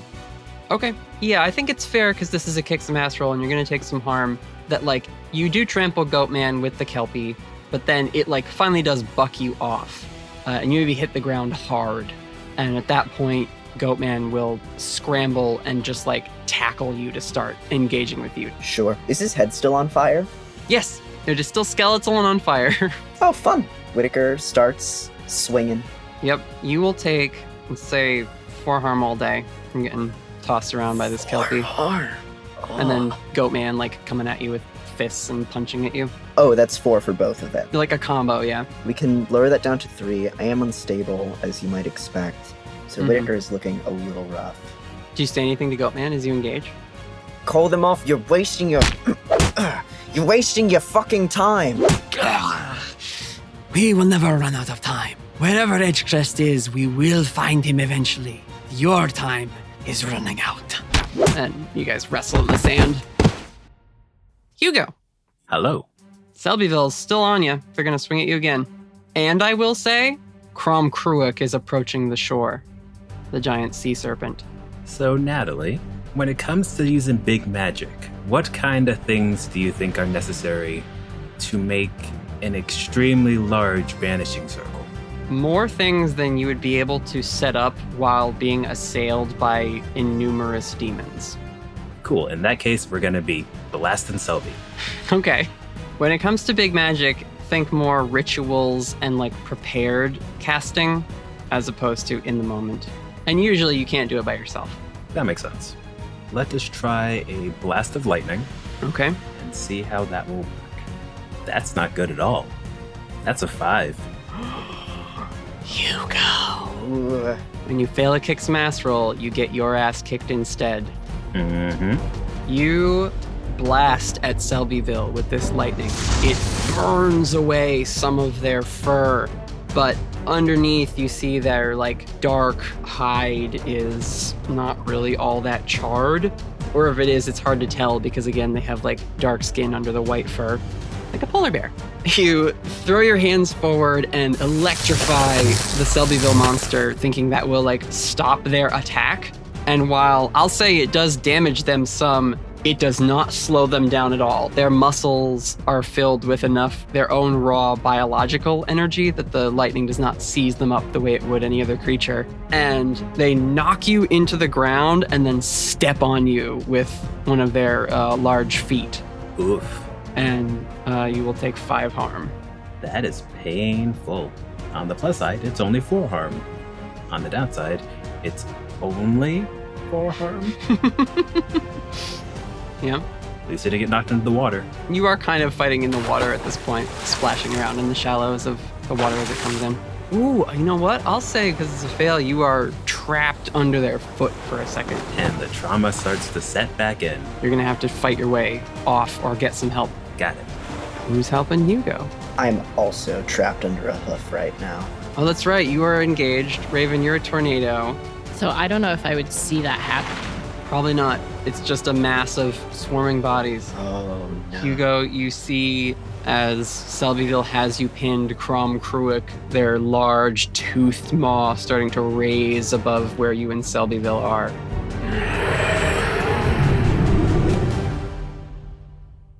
And then the white laser of the Van Meter monster hits the face of the sea serpent. What? A white-hot laser arcs down and cuts a swath through the beach, melting sand, bisecting demons as it passes by, leaving this trail of molten beach as it passes down and impacts with Crom Cruick, who rears back and away to escape the laser and dives back into the water momentarily. Shut up. Selbyville has to dive out of the way to not be hit by the laser, and Hugo, this laser passes like 2 feet away from your side into the water and starts to spew out a bunch of steam and mist. And we look to the skies, and I'll say Aidan is fighting in the jaw of one of the wyverns as the fire breath is about to be expelled on her, and the laser arcs up and around and rakes across the wyvern, and she's able to like dive out of its mouth as its fire breath just sort of spews uselessly into the air. When she catches her breath and looks, we see Damien on the back of the Van Meter creature flying in to join the fray. Clever girl. Yes, dude. Yes. Oh, hell yes. Yes, dude. Oh my god, yes. That was so good. Fuck. That was amazing. Damien, you've returned to help your friends. Do you want a flashback of that discussion with Craig, or do we just assume Damien finally made the right choice? Yeah, I want a flashback just to get a couple lines in. Craig, you keep using the word bro, and as much as I appreciate it, we just met a couple days ago, and the people back there, they're my family. And Damien is going to allow his slime body to flatten, open up, and catch the wind as he lets go of Craig's backpack to turn back for his friends. You become a green slimy parachute for a moment and separate from the Jersey Devil, and you begin to fall as a little slime demon. Roll use magic, because you don't have your ride anymore, and you got to figure out a way back to your friends. Yep. 9. So it's a glitch. Oh, immediate and unwanted attention. That's really good. Who doesn't love that? You know, that makes sense for your big dramatic entrance. Yeah, let's do that one. You're falling, and you're a little slime with the eyes, but also the spark glowing within you. And you're like, oh shit, I didn't think this through, I'm falling! And you're so focused on like, I gotta get back to my friends, that there is a gold flash right before you hit the pavement. And Damien, you are not in Jersey. Now you're soaring above clouds on the back of your friend, the Van Meter monster, having performed an impromptu angel wings teleport. That's super cool. I give this guy a little hug. Does he need any healing, or is he healthy as a clam? Oh, he's fine. Okay, good. Yeah. He, she, whatever. We never established gender for the Van Meter monster. They're a pteranodon. Pteranodons don't care about gender. Pteranodons say non-binary rights. Right? Prithy's waving a little non-binary flag in the background. With a pteranodon on it. All dinosaurs are non-binary. You've seen Jurassic Park. They figured it out. Life found a way. Non-binary and gender fluid. We stand. Oh, God. Oh, that's so good. Anyway, it's finale episode, it's boy. Finale. This is big finale energy.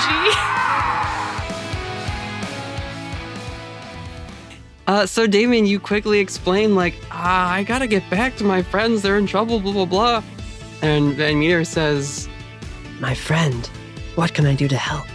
Well, we've got to get to Atlantic City. We've got to save the day. I mean, any lasering or flying you could do in that direction would be great. I can't get us there that fast, but I am ready to fight. So you can perform the angel wings jump, taking another person with you. And Van Meter appears in the skies above Atlantic City in a gold flash, and you see the battle being waged on the beach. And we pick up with you in the moment as you soar in.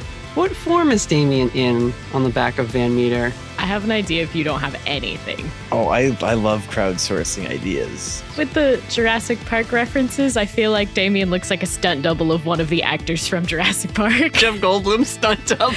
Yeah. He just shows up riding with his shirt unbuttoned. In the pose. Sprawled out on the back of the Van Meter monster. Oh my God. Wow. You're welcome. Yeah, thanks, Brittany. That's incredible.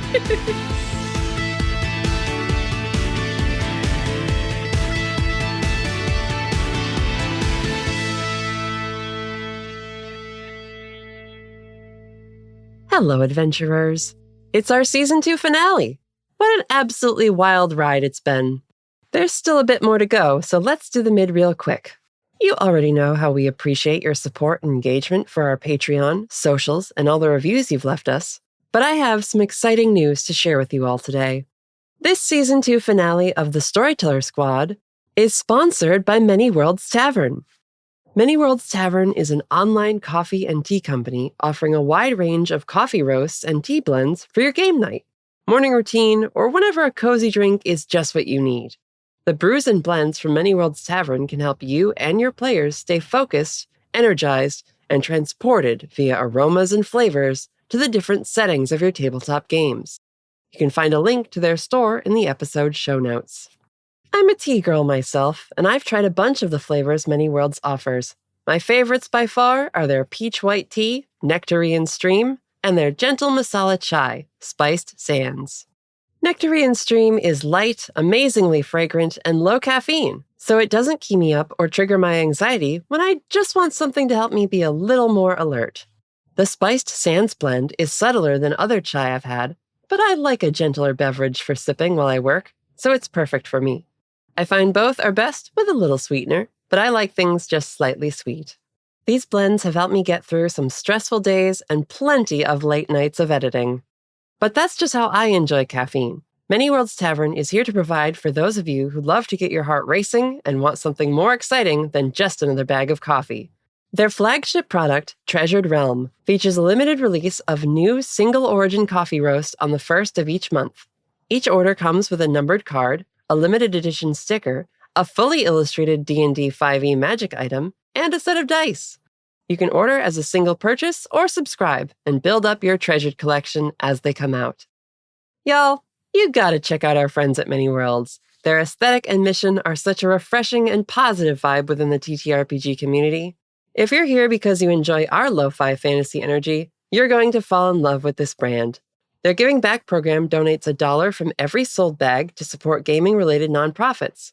And if you order with the code STORYTELLER, not only will you get 10% off your order, but you'll be supporting our efforts to collaborate and promote companies like Many Worlds, who we really enjoy, and who have been so gracious in sponsoring this episode. Whether you need coffee for game night or tea for the tabletop group in your life, check out Many Worlds Tavern. Our coupon code will work for the first 100 listeners to use it, so order soon. And that's all, just our sponsored read today. Make sure to hydrate and maybe have a plushie around for this second half. You might need it. Before I send you back to the story, I want to say thanks so much for joining us this season, and I hope you're excited for the next one. Take care, adventurers.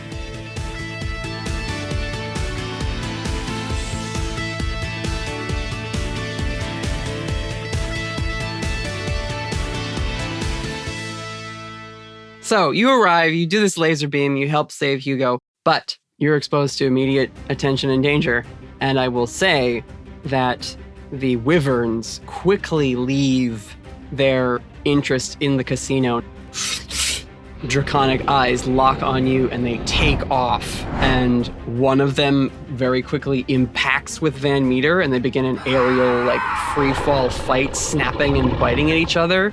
While another wyvern comes and with its claws is going to snatch you off Van Meter's back and drag you towards the beach. I would like to not be grabbed, but I still want to entangle myself and take care of one of these flying wyverns. Sure. Can Damien sort of grab it by the head, look it in the eyes, and I'd like to suggest that this wyvern be a little bit more cooperative with our team. Interesting. What move are you using here? Just your demonic manipulate? Yes, it's going to be my demonic manipulate combined with my ability to manipulate monsters. Gotcha. What's the read on the magic move you're pulling here? You haven't used it in a while. So, mental dominion, when you gaze into a normal human's eyes and exert your will over them, roll charm, and then it gives you the outcomes. And then the other one is dark negotiator. You can use the manipulate someone move on monsters as well as people. So they don't necessarily combine. Yeah. I think you definitely are able to manage a more even struggle as you make this descent, I think, trying this and getting all up in its face. But as your eyes flash green and you try and exert your will onto this wyvern, for a moment, you are not locked in combat with the wyvern. You are locked in combat with Azazel. Very cool. To the rest of the world, we see Damien's slime form with tendrils splitting and wrapping and tangling around this wyvern as it claws against him with dark, smoking talons and fangs, the two of them plummeting in a spiral towards the beach. But to Damien, you just see yourself grappled with Azazel, the two of you clawing and grabbing at each other's throats in free fall. Her eyes flare red. Her hair whips about as lightning crackles off her body and she just screams at you. You're mine, Edgecrest! And you impact in the sand, and the wyvern will take a bunch of harm, and you will also take some harm as you just crash land this thing into the beach. And when you hit the ground, you snap out of it, you're back. The wyvern is just roaring and screaming and, trying to right itself quickly.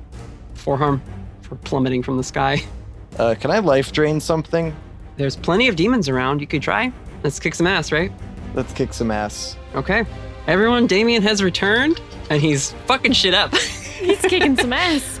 Okay, so maybe if you had held off on saying those things until after I roll the dice. What did you get?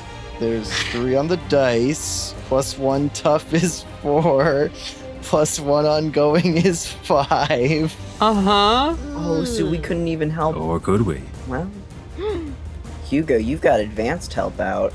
Hugo is in no condition. Yeah. I've also got advanced help out. If you help Damien out, he could get you in condition. Let me say this, Damien. Is it a 5? We use the final luck point and flip the doomed switch. The final one? Yeah, it's been that long. Oh, shit. Buddy, even I got 2 left. I have 4. What the fuck? I think I took one back a while ago. Damien, is it a 5 or not? Yeah, I don't think I can afford for this to be a 5. I think that being doomed is better than being dying. So we're going to use the last luck point. We'll get it back. I'll just fail 3 times before the world ends. You do not fail this roll. What are you life draining? Probably the wyvern. Okay. Do you revert to slime form at this point, or are you still humanoid? Probably slime form after you impact the earth. Impact crater, you in your slime form fire out tendrils of yourself and latch onto the wyvern to life drain it and heal yourself. And in that moment, you are looking at Azazel again. In your vision, she is standing there on the beach, and all your tendrils are around a little smoking model of the wyvern. And she's holding it like a tiny bird. And she says to you, "No," and bites its head off. And as you go to draw energy from this wyvern, it suddenly just and fades into dust. You do destroy the wyvern, but the reason it is destroyed is not through your life drain. The demon lords would rather kill their forces than let you take any sort of energy back. And now you look all around you as demons begin to pour in towards you to try and take you out. As you defend yourself, any tendril that touches a demon, instantly they disintegrate. So, you have instant death touch on any demon that you are fighting right now, but you cannot heal. Can't heal by hurting them. Correct. We can figure out ways to be resourceful. Okay, well then... You could maybe heal with some other help, but you cannot heal by destroying demons with your life drain. Keep demons off the friends. Maybe slap the ritual circle a bit too. Sure. You just become this sort of jellyfish of whipping tendrils, and as you glance by, again, these very minor glancing blows that you would be able to do your life drain through, and certainly are not damaging enough to kill these demons, but as soon as you touch any of them, you see as you strike one of the humanoids with a big weapon, Asmodeus there, holding a little figurine of that creature, and just snaps its neck, and it vanishes. You see Leviathan with a bowl of a little slime as you touch another one of your slimy brethren, and she just swallows it again. Anytime you make contact, you get a brief image of the demon lords wiping out their own creations to ensure that they are not helping you by putting pieces in your way. Wow. Oh, this is so cool. Is that as cool as it was in your head? Yes. Yeah. So, you guys are making a dent. Still lots of demons here, and still more continue to arrive, just slower than before, because you have not yet fully eliminated these sigils. Working on it. Raven. Yes. I haven't touched back with you in a bit. You see Aidan is engaging with one of the other wyverns at this point. I'll roll to see how she's doing. And maybe you don't have to go help her, but we'll see. That's a 10. Oh, good. She's doing okay. She's hurting it with her smite attacks. At this point, actually, she's on the ground. She lands and is fighting it back with her hand-to-hand combat as it tries to get past her and approach Damien to try and harm him. You see she shoots out another set of her wings, and she begins using them like she was against Snallygaster to slash at the wyvern as these like hard light projections of wings. She'll suffer a harm less to negate its 4 harm biting and slashing. So she's using like one set of wings as shields to protect and the other 2 lance forward as her attacks. Wow. Yeah, your girlfriend's pretty cool. Oh, she's so cool. Oh, Raven's gonna get herself hurt just pausing to admire her girlfriend. Like, I genuinely think she's since Damien arrived and the fight has changed, I think she's kind of used the storm spirit cloak to like hover up above her little tornado to get a lay of the land. Mm-hmm. So she sees Damien arrive. She sees Aidan. Sees that she's kind of holding her own right now. And Raven's gonna turn her attention to the sea serpent that keeps getting closer. Very cool. Okay. And it is time to turn this tornado into a water spout, and we're going out on the ocean. I was going to say, if you are already sort of moving out into the water, as you are looking around, you hear the shark spirit, "Heads up!" And Kromkruik's face appears at the base of the tornado and rises up to where you are at the apex, trying to come for you. Act under pressure. Don't love that. It's a 5. Wait, do I still have +1 ongoing? No, it was a +1 forward. Okay. Yeah, I rolled a 2 and a 1. Raven. Oh, man. Did you, though? 4 luck points. 4 luck points. All right, this does feel... Not that you have to. Not that you have to. But I could. But you could. It's a 5. Yeah. Hugo, you could potentially help. I did get a lot closer to Hugo. How could Hugo help in this situation? That's the question. I mean, you're a wizard in a fight. Do some magic. Hey, Hugo, it's salt water. Do you know what travels really well through salt water? Ooh, yeah. You're an ice wizard and they're in water. I was thinking lightning. And you have super speed. You're so powerful. So powerful, but also he's in his worst element. That's true. He does have a fear of open water, or a discomfort at least. Let's push that as far as we can. Okay, Hugo. If you help out Raven, you are choosing not to spend luck. And that option will be off the table for this. Yes. If Hugo is helping, then I am not spending luck. Okay. Let's roll that first and see what its flavor's like, and then we'll figure out exactly what happens. Yeah. Let's go, Hugo. Because you're saying if he fails this help out, I can't then use luck afterwards? Correct. Okay, that's what I thought. How'd you do? 14. 14? Yep. Okay. But it's not advanced, so sorry. It is not advanced. It does not become a full success. I thought your help out was advanced. Nope, the magic and kicking asses. Oh. Isn't help out like a special move? You get +2 instead. Okay. That's, yeah. I think we always think of it as advanced, but that's not rules-wise what it is. It's its own thing. So, what are you doing, Hugo? Well, let's push that to the extreme or whatever you said. What are you doing? Describe to me again exactly what Raven's position is right now.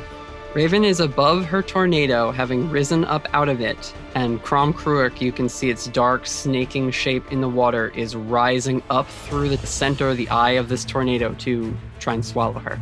Then let's add some danger. Hugo is going to run into the water. And by into the water, I mean on top of the water. And by on top of the water, I mean spinning around to make a counter whirlpool to pull the thing down a little bit. Ooh, I like this. That's cool. That's awesome. Yeah, Hugo, you just start to run on the water and draw the flow of the surf towards you, which Raven gives you just enough time to quickly soar out of the closing jaws of Kromkruik as it snaps closed and is pulled then down and sort of ricochets off the interior of your shark tornado for a second before it just decides, fuck this, and dives into the water again to get away. I will say, that's a 7 on your act under pressure, Raven? Yep. Okay. You manage to avoid its bite, and then it retreats as Hugo sucks it towards him with this makeshift whirlpool. But as you are flying away from it, its tail comes up out of the water and you are whipped and go sprawling into the beach again. And I will say, while it is out there, it swallows the manifestation of the shark spirit. And that connection just breaks. It doesn't cause any damage while it's in there. It's just gone. It caused damage as the face of the sea serpent was like retreating back into the water. Mhm. But as like your tornado gets dissipated as you whipped by the tail, the shark spirit is in the water again and swimming towards the shore to rejoin with you. And Crom Kruik's mouth just sort of appears behind it in the dark of the water and slams shut. Oh, yikes. How much harm do I take? For being smacked, 4. Do I have any armor from the spirits this time? Not from these, no. Oh no. Raven. I'm at 6 harm. Raven! I have 1 left. Okay. Spicy. Oh, that's so spicy. Yeah, you're looking rough. I am unstable. I was so fine before that, and then the sea serpent hit me once and fucked my whole shit up. It's a sea serpent. At first, I was going to want to touch the sea serpent because I would love to see the demon princes take out the sea serpent for us. Mm-hmm. But 6 harm is too much harm. So, because Damien can heal 3, albeit it's painful, I think this is a good time to get someone completely back in the fight. I like that idea. In fact, I'll say Aidan will also see Raven go flying and immediately abandons her assault on the wyvern. Aidan and Damien both converge on Raven at the same moment. She's gonna roll lay on hands. And Damien, you're doing the hex move? Yes. Instead of gross green slime vomit healing, it is going to be radiant glowing healing. That's nice and warm and toasty, but like so warm and toasty it hurts a little bit and it's uncomfortable and it itches and it scratches and it burns, but it's healing. Aidan got a 9. She takes away 2 and gives herself 2. Are you all right? Better now. Hang in there. Sorry, I don't have anything for you to bite down on. Just hold still, and Damien's gonna administer the healing warmth. Mm-hmm. Raven grits her teeth and tries really hard to like not make a big deal of it. I feel like it's ankle or foot bracing the fall that got twisted up. So did you get a mix? Yes. So problematic side effects are always fun. Okay. Isn't it your first time healing with like the radiant energy? It also is going to leave a gnarly scar. Ooh. That's fun. Nice. How much is the healing for Raven? 3. Oh, it's Okay. 3. Holy shit. Yeah. So you get 5 back. Oh my god. I'm down to 1. Yep. Whoa. You feel pretty good. So, a gnarly scar from Damien's healing. Whatever arm Damien wraps his little, like, pseudopod around Raven. I think he said ankle. Oh, ankle? He's trying to, if I, like, hit the beach real hard, he said he was trying to, like, fix the ankle that I twisted. Sure, okay. Yeah, the leg that Damien wraps the pseudopod around to, like, heal you a bunch, it does sting a lot, but as he pulls it away, there are white starburst shapes just sort of spiraling up your lower leg, like below the knee. Ooh, interesting. It's kind of cool. They are in the positions of the various eyes that Damien had in that pseudopod as it wrapped around you. Ooh. It's very cool. She kind of admires it for a second. Aidan sees that you're okay, quickly looks to Damien, and she says, Why did you come back? Bros before hoes. So many layers in one line. Like a well-done croissant. So many layers. She kind of gives like a worried nod and says, All right, let's do this then. Look out!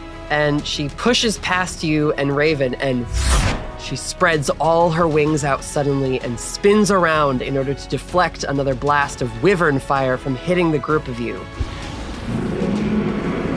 I will have her roll protect someone. Yep, that's a 10. She deflects it. Thanks. You're welcome. Thanks for coming back for us.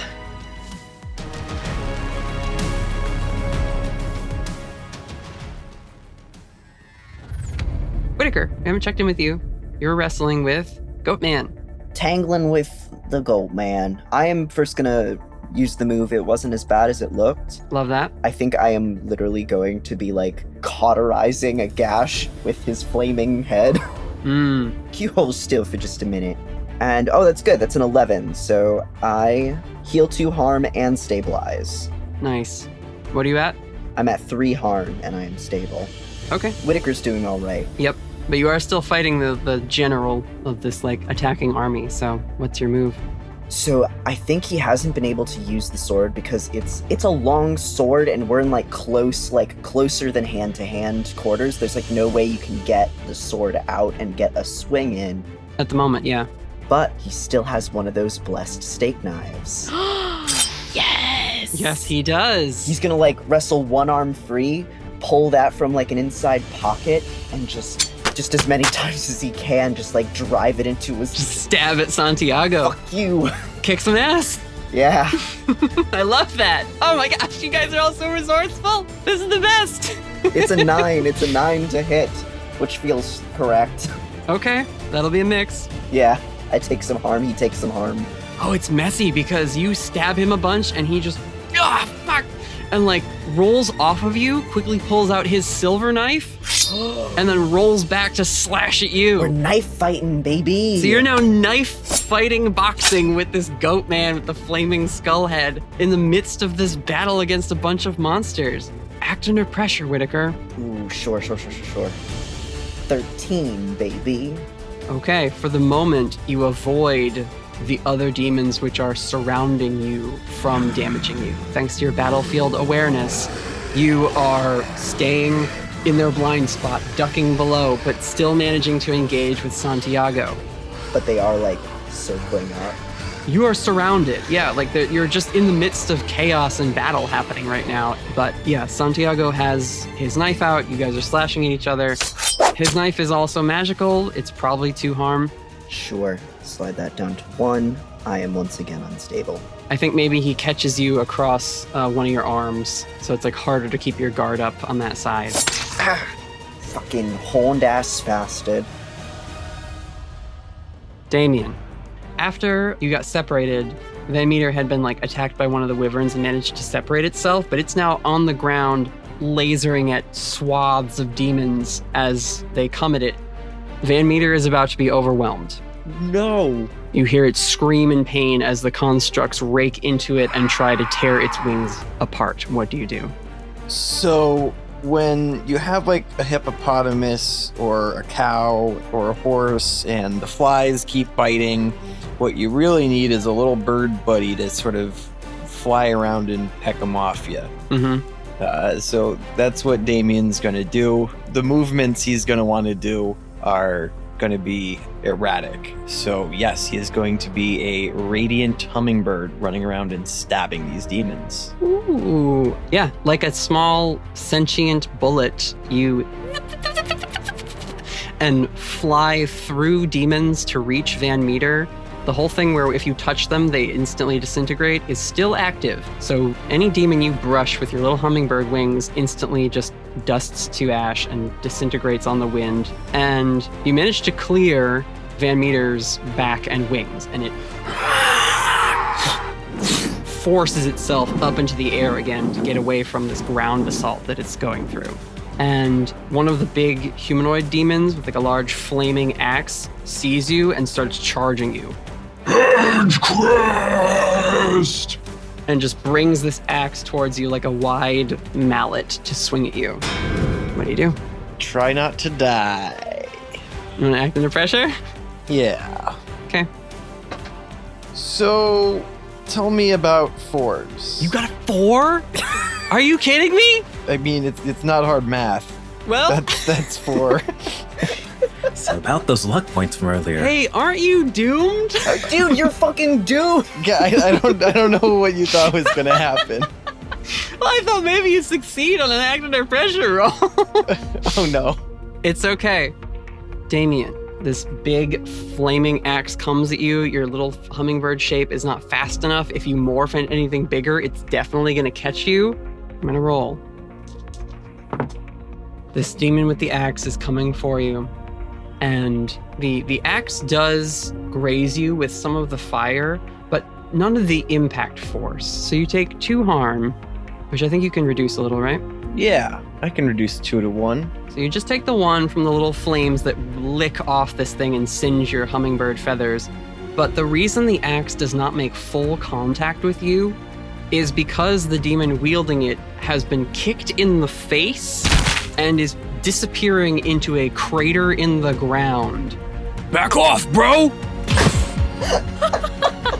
Oh my god! And Craig Cox, the Jersey Devil, appears and lands, having finished a protective counterattack for you, Damien. Yes! Dang.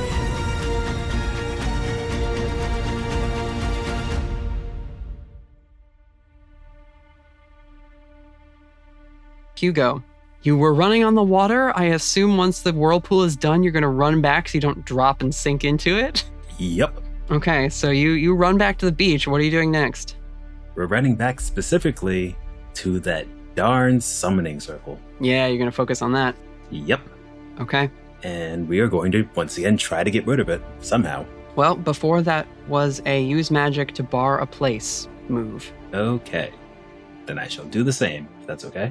Mm-hmm. 9. What's the glitch? You're going to hate me for this because it's a horrible concept. We're going to take a harm because of how he's going to do this. Okay. Because it is currently in the water, yes? It is. He is going to get to it as fast as he can, try to dig his hands around the rim of it, and then channel lightning through himself so it's shocking him while also turning the sand that the inscriptions and stuff are in into fulgurite, which then can shatter. Ooh, so you're almost like performing alchemy on the runes themselves. Yep, we're glassing it. That's awesome. Very fucking cool. You reach down into the water and start to perform this magic to sever the summoning runes from their connection by changing their very nature. Your lightning courses through your tattoos and into the ground, and from rune to rune, like a series of connecting lightning rods, it travels through the runes that remain, and as you say, fuses the sand, turning it to glass, which then, with the electricity running through it, shatters apart, and the runes in the sand are washed away. Nice. You take more than 1 harm, Hugo, and it's not from the magic. It's from holding still to do this long enough that it takes effect and cancels the summoning spell. But your guard is down because you are focused on ending this magical effect, and several trash constructs and the humanoid demons the size of people with their flaming black weapons slash into you for 4 harm. So here's the thing. There's a part of me that says it's very poetic for this to be just really bad. But on the other hand, we have luck points. We do. That you do. I will say, we are entering the phase of this fight where I asked you all to trust me. Would you be mad at me if I didn't use the luck point and I just let the story do what it does? Not at all. Cool, because I'd rather let the story do what it does. Okay. Hugo is being slashed at by these demons. I want to cut quickly to Raven and Aidan. You guys are on the beach. What are you doing? Raven stands up, is feeling really good, and I think she wants to go help Hugo. She just saw him get attacked. Okay. To get to him would be protect someone? Even though I'm flying? Well, the act you're doing is protecting him, so that's the move it triggers. Okay. That's an 11. Nice. Okay. On 10 plus, choose an extra. There is an option in this list which narratively is very good. Oh, okay. That was kind of where I was leaning. Really? You said there was one of them, and that was the one I thought but wasn't sure enough to say it. All right, yeah, choose an extra. All impending danger is now focused on you. I'm zooming over there. You zoom over there. How are you protecting Hugo here? He's already taken a bunch of harm, but you can stop some of it. Hugo, what is your total harm if that 4 goes through? 9. Whoa. He's gone. So Raven, even if you take half of that, if you took 2 harm right now, Hugo would still hit 7. Mm-hmm. You would maybe save his body from being torn to shreds. Mm-hmm. Jesus Christ. I want to kind of superhero landing it a little bit and like try to hit the ground so hard to blow them backwards. Yes. Ooh, tasty. Yes. You fucking arc in with the flaming sword and your crackling wings that have like sparks shooting off them every now and again. All the lightning shoots out and pushes the enemies away. All the monsters that were attacking Hugo are blasted back. But all impending danger is now focused on you. Mm-hmm. The biggest danger still on this field is the sea serpent. Yep.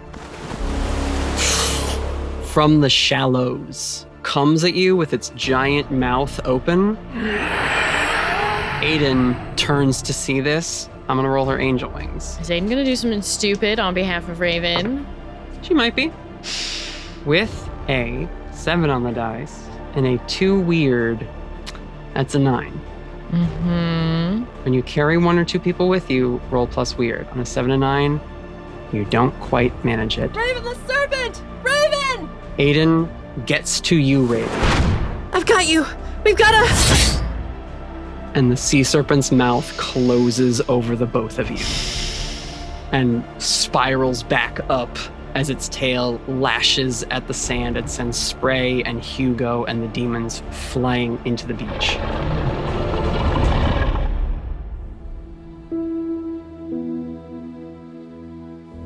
Damien, are you unstable? Yes. Okay. I'm gonna say you cannot maintain this like hummingbird form as a harm move I'm pulling on you. And you kind of slime onto the beach. Craig looks at you and he says, Looks like you're really cut out to be a hero, huh?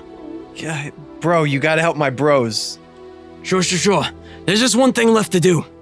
and the Jersey Devil shoves a clawed hand into you, doing 4 harm, and pulls the spark out of you, Damien. What? Bro! Betrayal. As he rips it from your body, he just looks at you with this very dull expression, but his eyes flare to life, and he says, I'm sorry, man. I really wanted us to work out, Damien. But you didn't choose me. So now I'm choosing me. Oh no, I love him. Could have had it all. Roll it in the deep. Whittaker.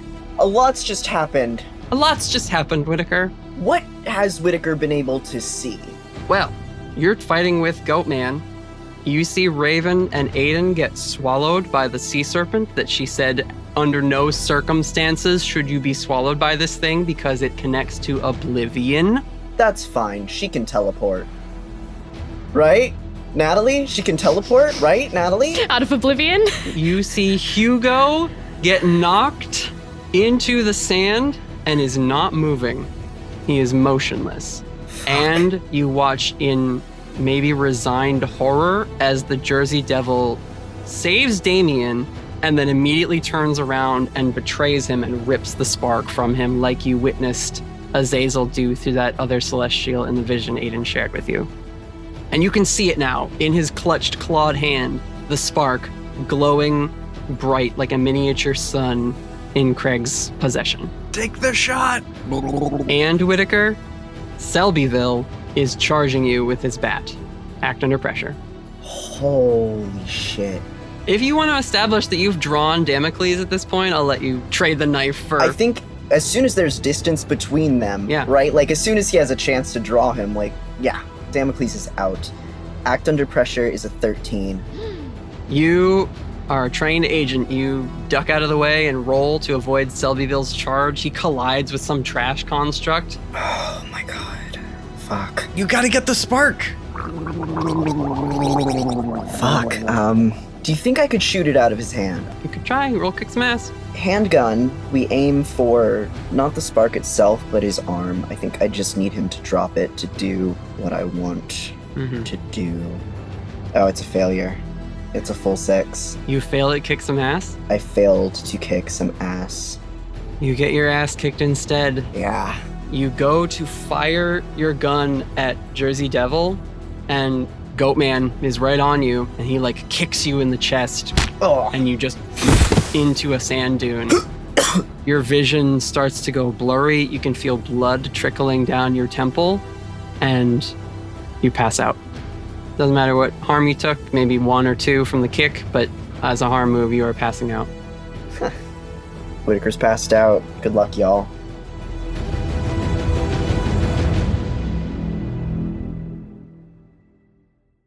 Hugo, you take all the damage from the monsters attacking you, but you do end the summoning spell. And then you get knocked into the sand and hear like the cries of your friends. You hear Aidan shout, "Raven!" And then a roar of one of the monsters and the scream of the Van Meter, Damien's. You know you've got to get up and fire off another spell, but it feels like you're moving in slow motion. And no, you're actually just falling. And you feel it dully as you hit the ground. Get up, you think. But your body won't respond. And you feel a burning sensation on your chest above your heart. It's familiar because you simulated this happening in the dream heist. As your tattoos work overtime to try and repair your body, the flame of the Whispered appears in the compass rose over your chest. It's a distant burning, like it's happening to someone else. Oh, fuck. And your vision starts to go dark around the edges, and you wonder why you can't feel your pulse at your temples like you could a moment before. You hear a familiar voice. All stories come to an end, Hugo Rashad. It's been a pleasure working with you. And you die.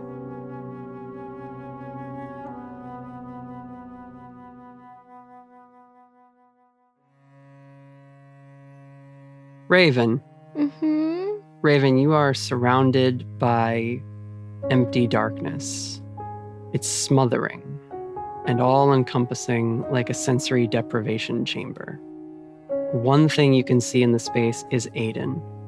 And she's clutching your hand, holding you tight, her wings faintly glowing, and her eyes darting around in the darkness, and then back to you, and then darting around. And you feel a coldness that starts in your toes and fingers and starts to creep into your body. Feels like you're slowly being dipped in ice water, but from the edges of yourself and moving in towards your core. It feels like dying. Raven's just gonna hold Aidan closer. She doesn't think it's actually gonna work, but try and like preserve some of their warmth and just like put their foreheads together and just hold her tight. What are we gonna do? I've got you. I'm right here. It's okay. I'm not letting you go. We're gonna be all right. I promise. Are we gonna be able to get out of here? I don't know. You see the tips of her wings where they're glowing golden. That glow starts to creep inwards, the way you feel it happening to your body too. And her light starts to shrink inwards from the edges of her. Raven's freaking out. I think she's just trying to pull Aidan closer to her and just hand scrabbling at her back. She's got you. She's holding you as tight as you are. The ferret sword that you were holding fades into embers. The cloak around you, the lightning in it dies away, and the feathers themselves blow away like a breeze. And you feel that coldness get closer and closer to the core of you. Raven's gonna hold Aidan's face, just clutching her, and say, well, if this had to happen, I'm glad it was with you. She takes your hand with hers. No. Raven, no. I'll figure something out. Just hold on, okay? She's still looking around into the darkness, but her light continues to shrink, and the last thing you see is her looking back to you, and you hear her voice fading. Raven? Raven, no. Look at me. Look at me. Don't go. And we see Raven's eyes cloud over, and a tear rolling down her face freezes. And you die. And Aidan, with the gold of herself diminishing also, just tightly wraps her arms around you. Please, no. I can't do this again.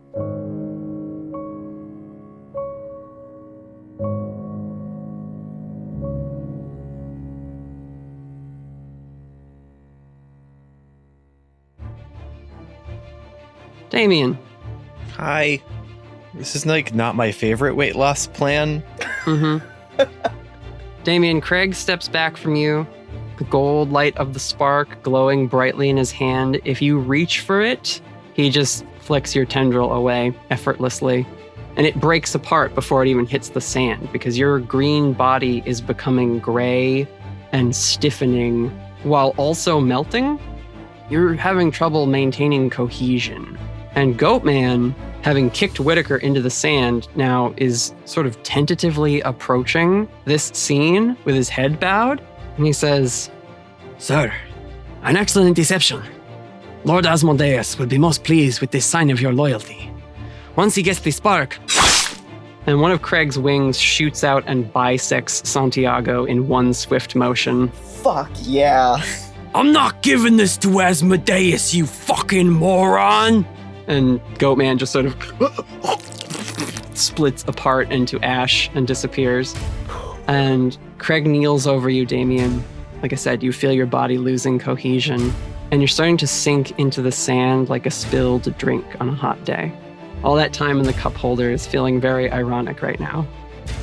And you feel yourself dying. Not returning to the place apart. You don't start to hear the wind. It's just an ending. And you die.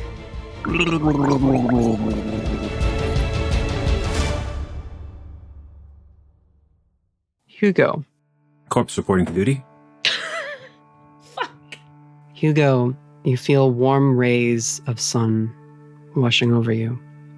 At least that's what it feels like. You aren't necessarily seeing anything. You just feel very warm and loved. It's hard to put into words because it's such a strong emotion.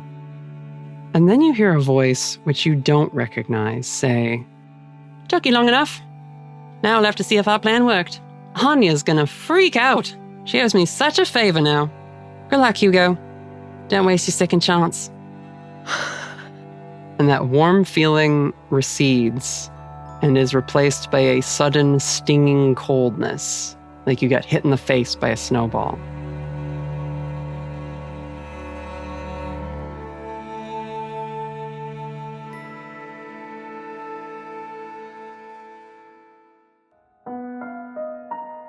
We jump back to the void, and we see Aidan and Raven floating there in the darkness, in silence, save for Aidan's quiet pleas. She's holding your limp form in her arms, and her golden glow is almost gone, but she just keeps repeating, No, no, no. Raven, please. I can't go through this again. Not with you. Please, Raven.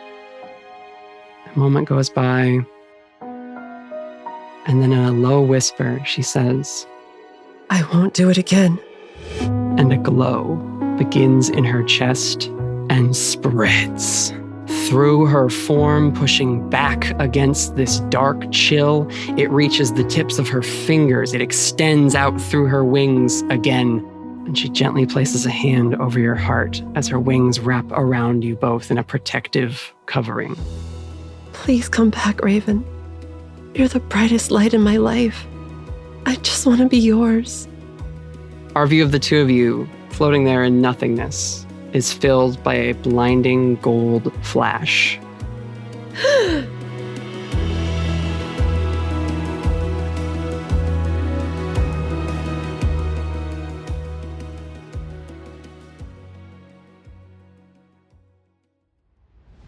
Listen, Damien. I think you may be the only other demon spawn in the world who understands the truth. But just in case, and I'm wrong, I'm gonna tell you anyways. Thing is, we spawn don't matter to the likes of Asmodeus and the rest of them. We're not worth the effort. We're not even worth the effort it would take to casually wonder about. We're made of empty dirt, rotten blood, and worse. And the demon lords don't care about us at all. We're not special when we're made. And you see he grips the spark tighter and it shatters and gold lightning travels and courses through his arm. The one arm is growing bigger and stronger. And as the energy courses through the rest of his body, he begins to enlarge, swelling beyond the size he was before. And he addresses the gathered demon host, who've all sort of paused in their motion and are watching this all attentively. The only reason Leviathan came after you is because you became something else, Edgecrest. Something worth wanting. Well, now I'm becoming something else. And you can bet I'm not gonna squander this power running around from sparkless demon lords with a bunch of weak-ass humans. I'm gonna raise hell on earth, baby!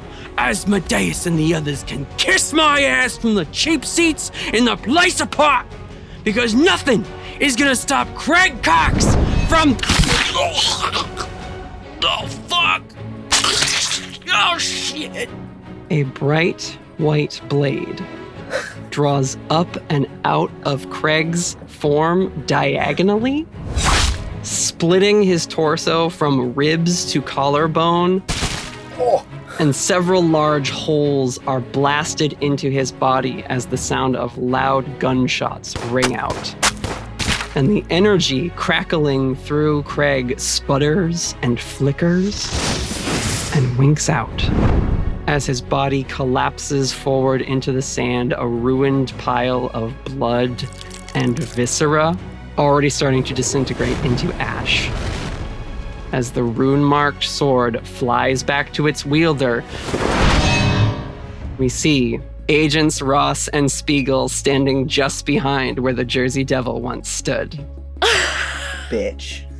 Oh my god. I can see you all talking, but you're all on mute, so I get none of the reaction. We're just dancing.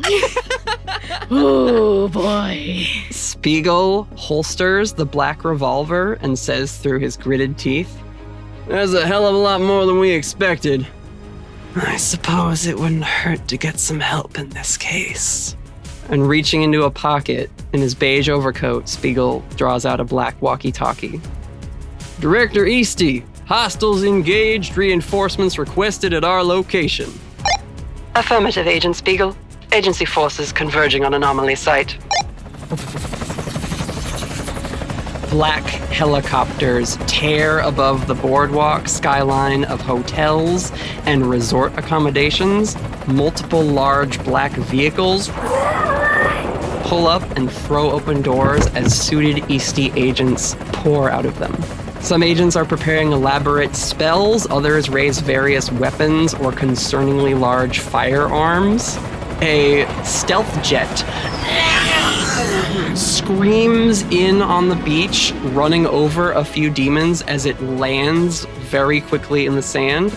And out of a side door, the strike team emerges, and we see the familiar faces of Marissa and Tomas Ramos, Lincoln Allstaff, Susie Darkheather.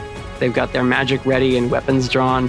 And also stepping off this carrier, we see a pair of giant white furred fists and a large heavy machine gun get pulled down. Lock and load! And Norm Northunder from Cold Storage starts to light up the demons.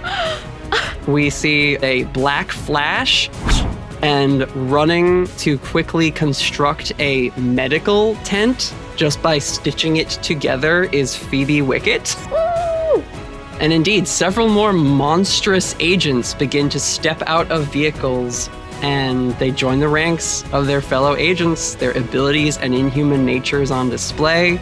And we see Agent Sayre step out onto the front lines, shouting orders into a headset as the Easty agents begin to engage this foothold they're establishing on the beach.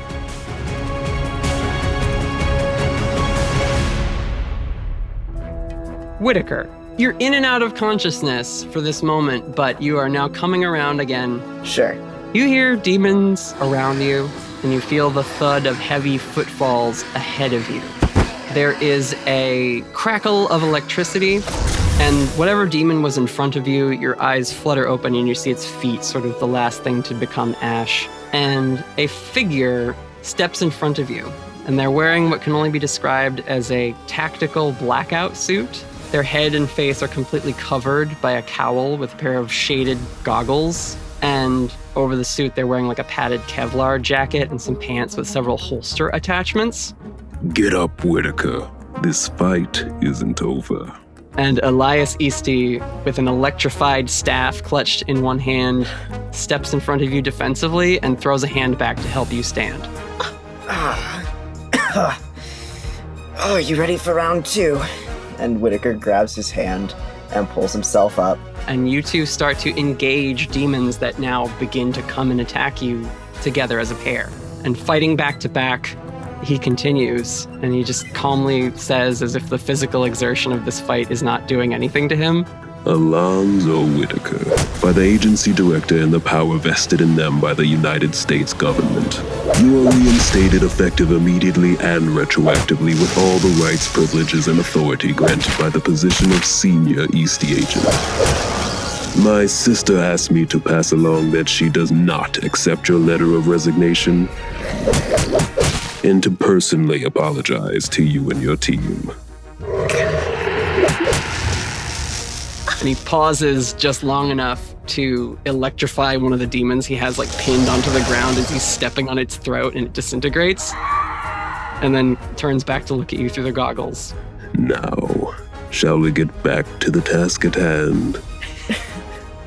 Whittaker is stunned for a moment and just lets that, for the briefest moments, sink in.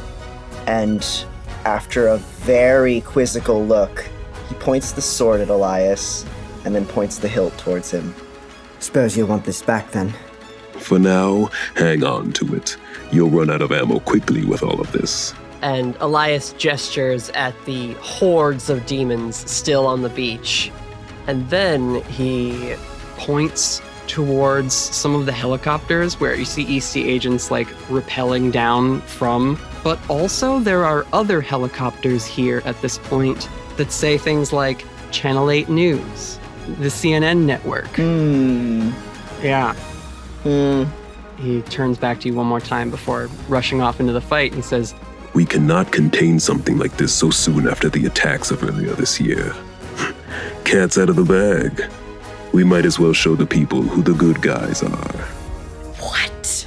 Better this PR nightmare over another one, I suppose. Whittaker rushes in.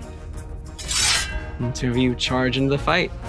From the perspective of the news helicopters, we see frightened and brave camera operators and reporters as they try their best to describe what they are seeing transpire on this beach. And people around the nation are transfixed to their televisions as they witness this full-scale battle happening in real time, waged on the beaches of Atlantic City. We see Angela Starnbrook at the Vernal Springs Medical Center, surrounded by her fellow nurses as they stare in shock at a TV mounted in the waiting room. Prithi stands pouring milk into an overflowing bowl of sugary cereal until it spills out over the bowl and they snap out of this shocked state they were stuck in as they just have their laptop up on their kitchen counter.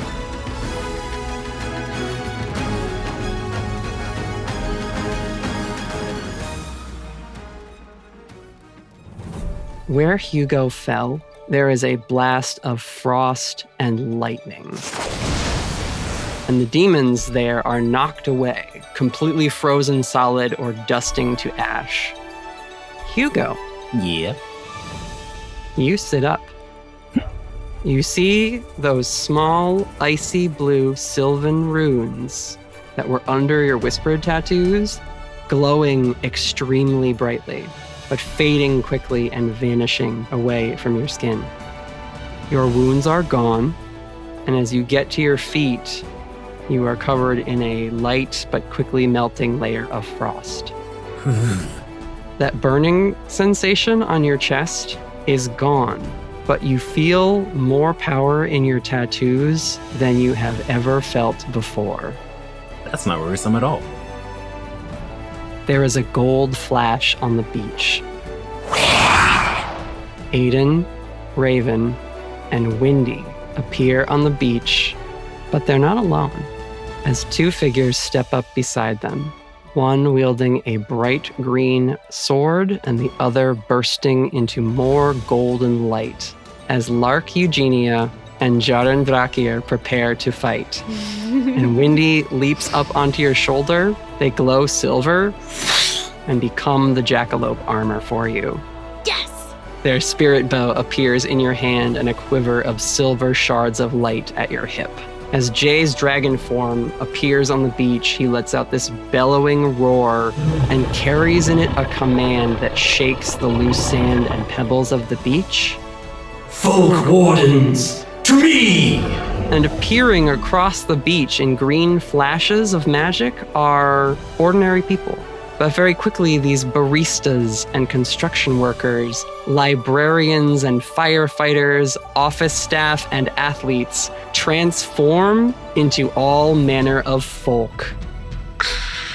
Centaurs, satyrs, redcaps, sirens, selkies, folk that the hunters have not even seen before, like dwarves, elves, and nymphs.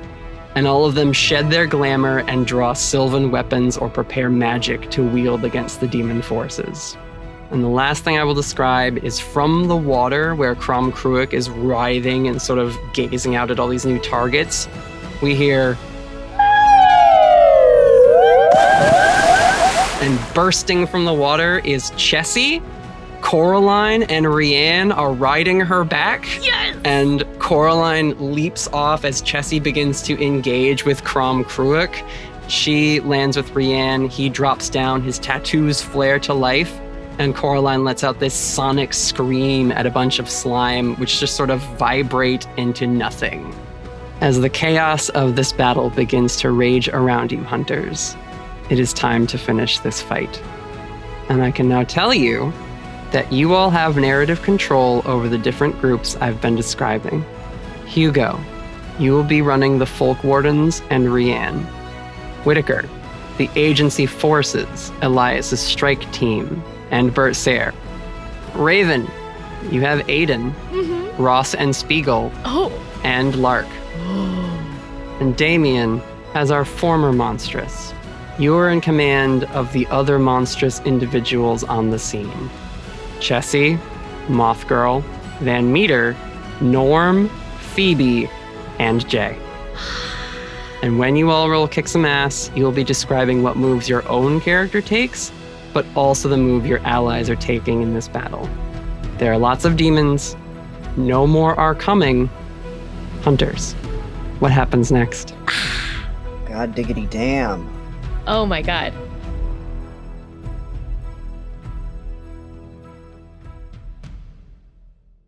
It's Endgame, baby! It's the Ride of the Rohirrim. It's Ash and the original Pokemon versus Mewtwo. It's the final countdown. Do-do-do-do. Do-do-do-do-do. Oh my god. Important question. Where is the spark at this time? The spark is gone. It is disappeared. Oh, it fizzled out? It fizzled out when Ross's sword with demon destroying runes hit Craig and eliminated him. Well, that makes things so nice and simple. So for all of the adventurers who listened to the Expanded Universe series, you now know why I had Ross and Spiegel find a weapon that could destroy a demon, not send it to the place apart. Mm-hmm. Very clever. And they didn't have to use it on Damien. Damien is gone. He's gone? Gone? We will see. Let's finish the fight. Oh, no! Wait, hold on. Oh, no. Damien. I'm gonna roll my kick some ass while I figure out what to do. Oh, good lord. Oh, yeah. I probably need to do that, don't I? Hugo, what's your harm looking like right now? None. Oh, yeah, you came back healed. Ooh, full clear, all right. Well, possibly. Whatever that will end up meaning, we will see. Sure, but for the moment, you are not injured. You know, in a very, I never thought I'd see myself fighting alongside an elf kind of situation. Hugo is back to back with a bunch of folk, and they are just going ham. Nice. Yeah, I think you're fighting a bit, right? And you're back to back with all these folk. When one of them turns and looks at you, their eyes go wide, and they say, "How can we help you, friend?" Don't get hurt and deal with those things. Do you need a weapon? You got a stick? Like a mop or something? They take the sword they're holding, which has like a wooden handle to it, and the handle extends out. Tendrils of vines wrapping together, forming this knotted staff, which they then just crack over their knee, and they say, "I will have your back, friend of the princess," and hand you this staff. Oh. And then they start cutting into the demons together with you. Okay, I'm gonna have to unpack all of that later. What has Felicity been up to? Okay, so did you roll kick some ass?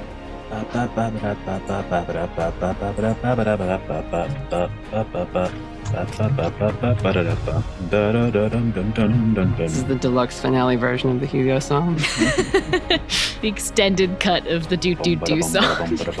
Uh-oh. Ooh, that doesn't look good. Oh.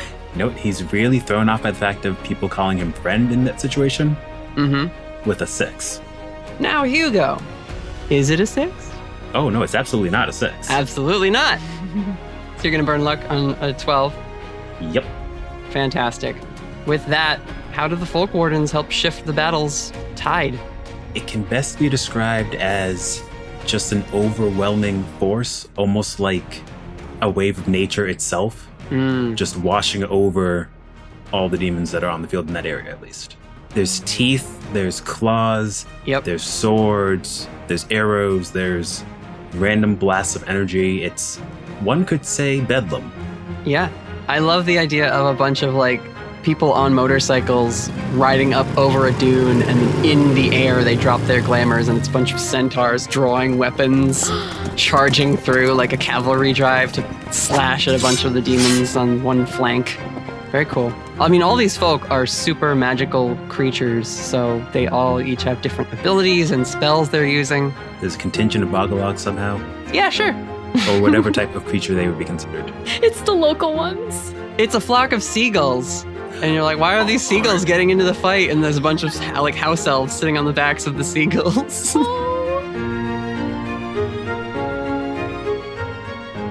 Whittaker, you're up.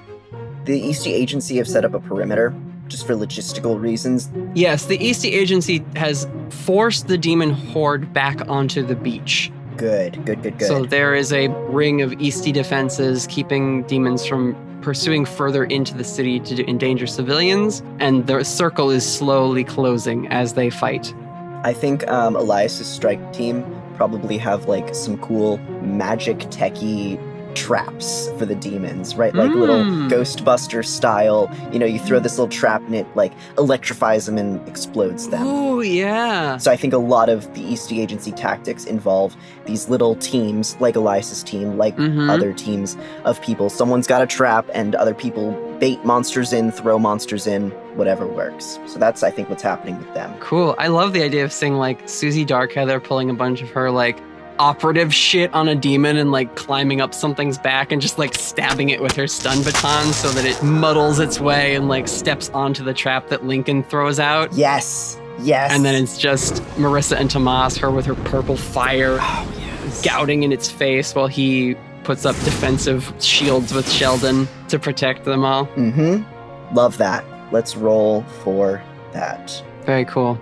It's a 14. It's insane. The agency is here to do their goddamn jobs. They're professionals. What's Whittaker's cool moment? Whittaker is bleeding out. I don't know if he's got one. Okay. Well, you can certainly avoid more harm with a 14. The agency's got to have some emergency, like, spray that closes up a wound or, like, Phoebe was setting up a medical tent. Phoebe could help you when it's Durz's turn. Maybe. I'm wondering if, like, there's a moment where Whittaker, like, goes in for a stab that he definitely just does not have the strength for at the moment, and Elias just grabs him by the collar and throws him to Phoebe. Ooh, I like the idea of you sort of being backed up by more agents that come forward to like help fight with you. And at one point, Elias sees you faltering and shoves you back, and the other agents sort of see how roughed up you are, and they're like, "Come with us, Mr. Whittaker." Oh, my friends. Yeah, all your coworkers. Probably some you don't recognize because it is the Washington office that's like mostly responding, but sure, yeah. They know who you are. Your face has been plastered on agency fucking detail reports for the last months. They've seen my face on wanted posters. Yeah. Incredible. That's so funny. So yeah, that's where Whittaker's at. Yeah, the two agents are like, Mr. Whittaker, come with us. Sorry, Agent Whittaker, please come with us. Because they're so used to not thinking he was one. Raven, Time for a big combo. Remind me, it's me with Windy Armor, Aidan, and Lark. And Ross and Spiegel. And Ross and Spiegel. That's who I was forgetting. Okay. I gave you a bunch of faces versus like a force of characters. Mm-hmm. I think our group is trying to round up any stragglers that are outside of the agency perimeter, because there still might be some in the hotel. And so we are going and grabbing those guys and like tossing them towards the perimeter. We're like doing cleanup, basically just picking up any stray demons and like hucking them towards the perimeter for the Eastie agents to like take care of. Like search and rescue? Yeah. I think if we have like cleared the place and we know there's none left, we're coming back to continue just decimating the rest of them. I was gonna say, there is a sea serpent still, and you have a lot of the big heavy hitters on your team. Oh shit, that's right. So maybe you and Durs could like combo this with his monstrous pals. I totally forgot about the sea serpent. Yes, we should take care of the sea serpent. That was absolutely my plan the whole time. I like where your heart's at. You're trying to help the people. Uh-huh. Why don't you roll Kicks Mass? We'll see how this goes. Oh, geez. It's a 6, because I have a 0 in tough. Is it a 6? No, it's not a 6. I'm going to use luck. We all knew this would happen. It's a 12. Amazing. It's a 12, and you have control of Aidan right now, Raven. So, like, her 12 is also advanced.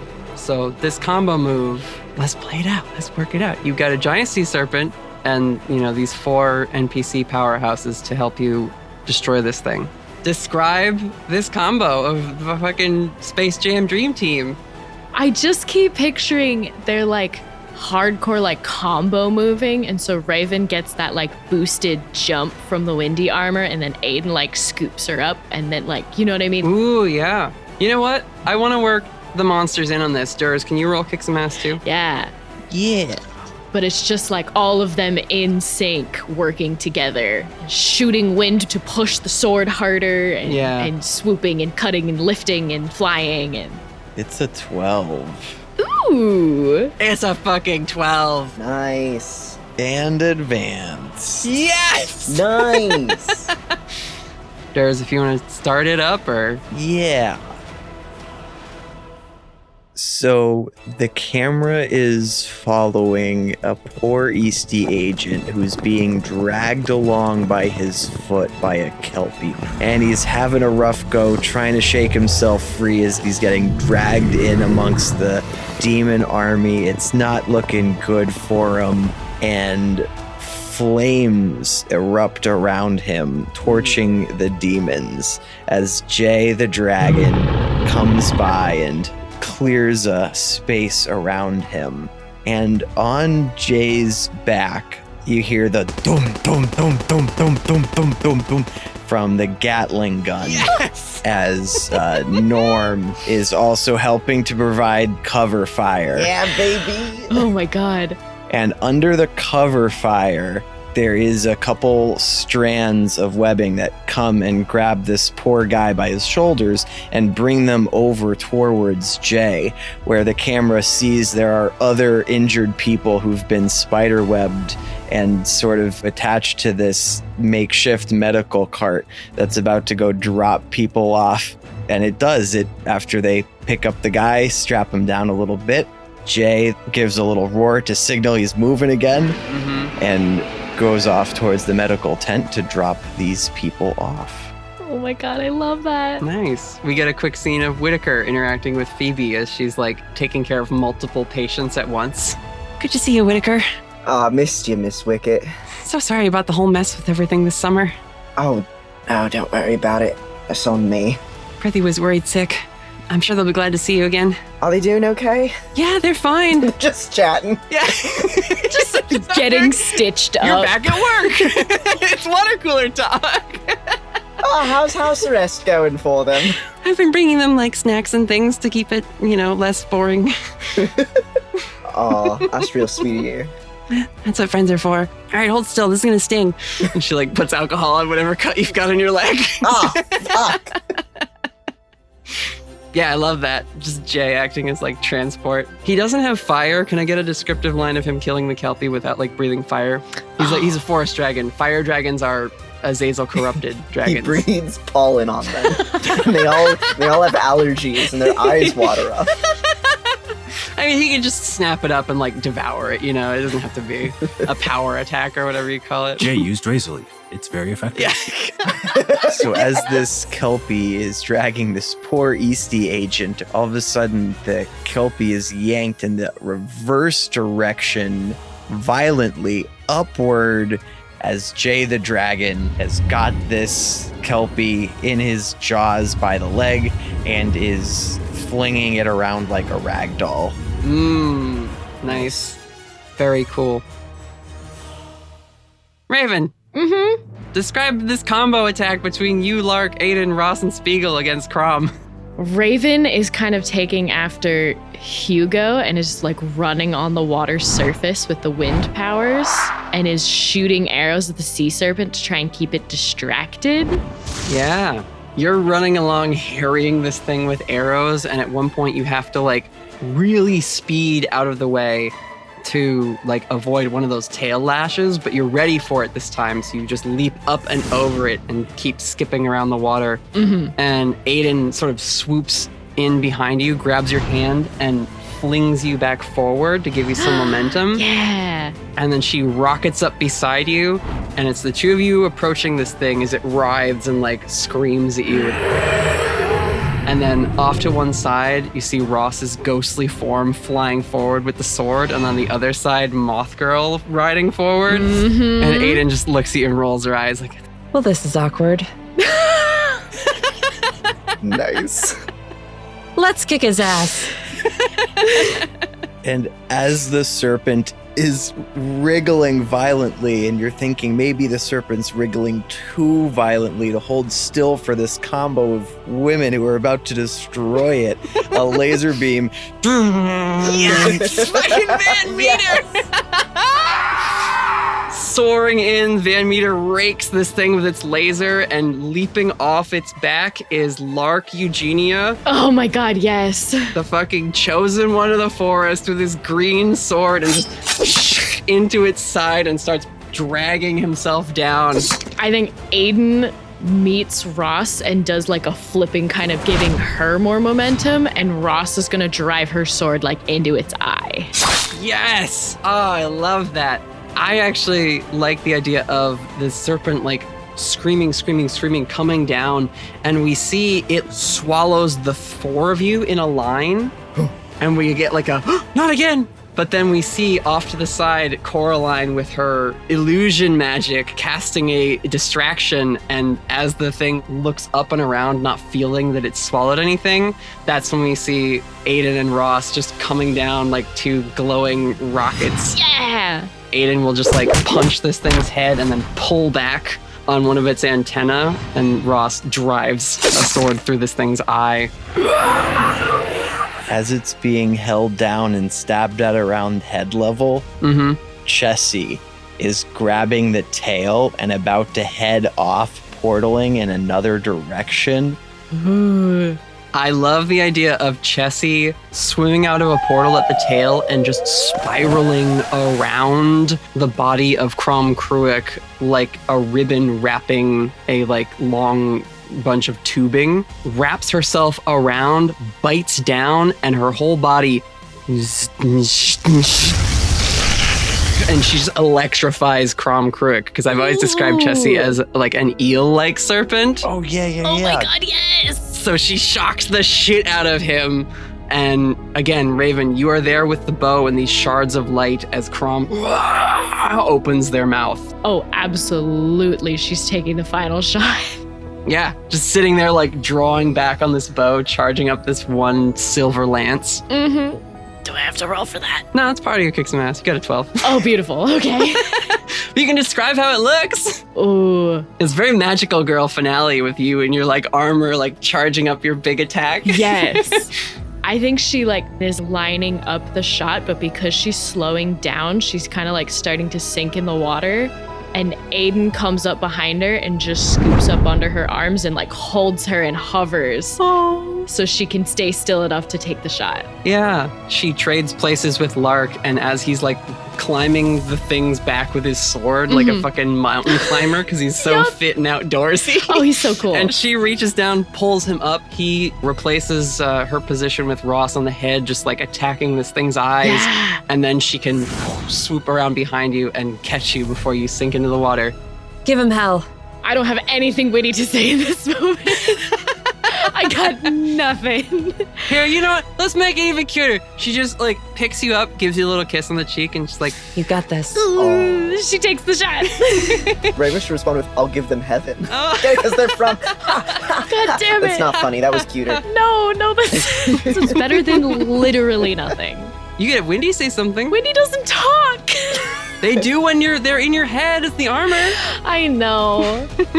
I think Wendy would just say something along those lines of like, yeah, let's get him. Sure. Just like little words of encouragement. Yeah. Our Raven's about to line it up, and then Wendy, like as the armor, just like tweaks it a little bit just to make the shot perfect. Sure. I got you. We see this silver lance shoot into Crom's open mouth, and with all the damage it sustained, those white lights on its body, some of them have cracked and gone out. Others are bleeding this like dark ichor. At each point, including the eyes in the front of the face, silver light pours out. And then at the next set of lights on the sides of its neck, and then the next set, and the next set, and the next set. And all the way down this thing's body, silver light starts to pour out of those bits that had been bioluminescent before.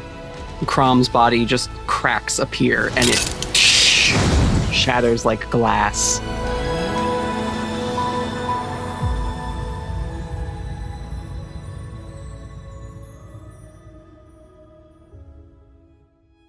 That's everybody's turn. We need Agent Spiegel to do something because I forgot about him. Oh, that's right. He needs to do something cool because he couldn't help us with the sea monster. He really couldn't. Let's see. What can Spiegel do? I kept trying to think of something, and it was like, there's just everybody else here can fly.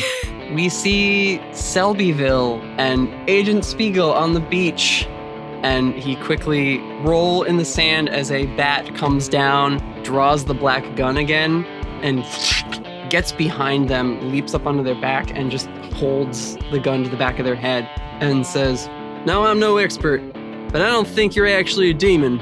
So if you don't want to end your complete mortal existence right now at the end of Black Beauty, I'd surrender."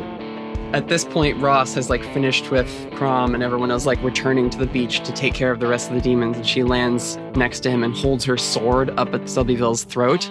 But then she looks to him and just says, "I can't believe you named that thing after a horse." It's classic American literature. Get off my back, girl. And more moments like that occur as we see our team slowly but surely dwindling the forces of the demons on this beach down to nothing.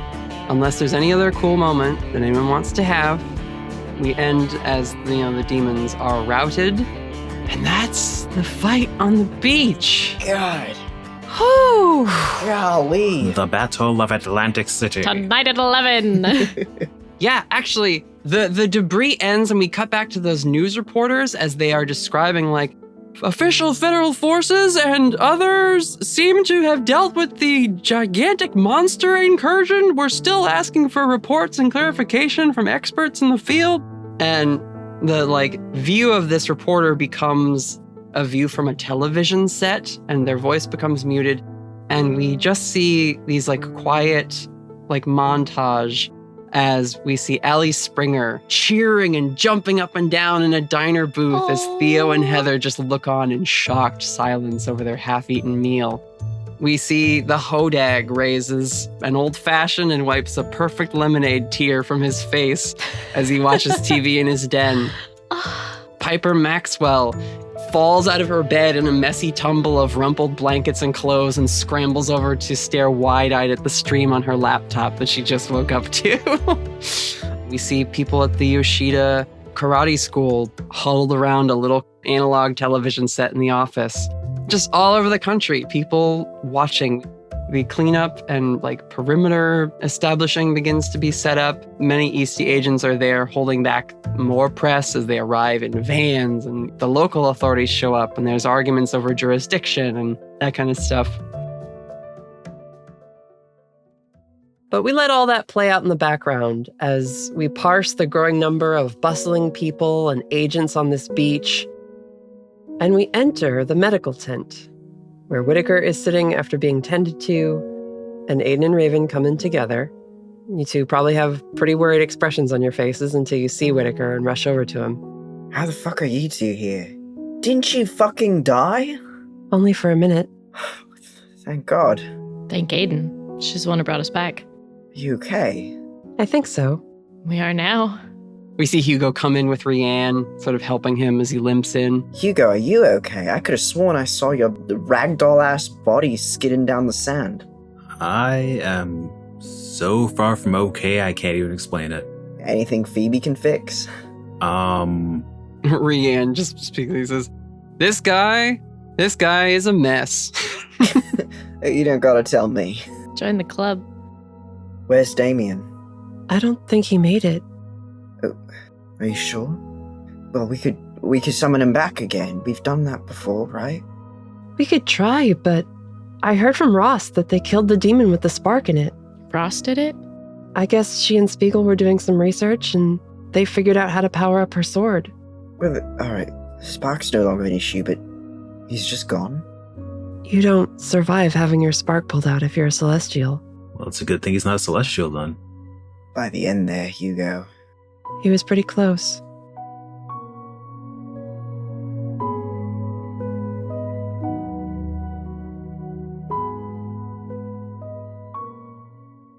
Whittaker, the door to the medical tent opens and Elias stands there. It's sunset now, so he sort of takes the goggles off so you can actually like see his eyes.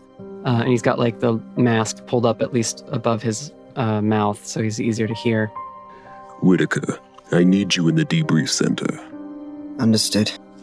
Whittaker gets up to go with him, I guess.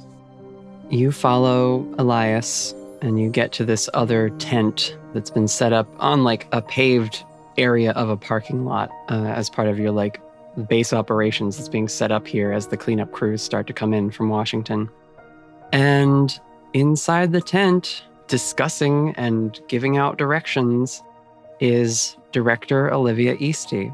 And just the thing I want to share with you all, I did the math and the research, and with the like sonic jets and the helicopters and stuff, it is totally feasible for the Washington squad to have shown up in about 20 minutes. Fuck. And it is also feasible for Olivia to have shown up from Portland in like an hour and 45.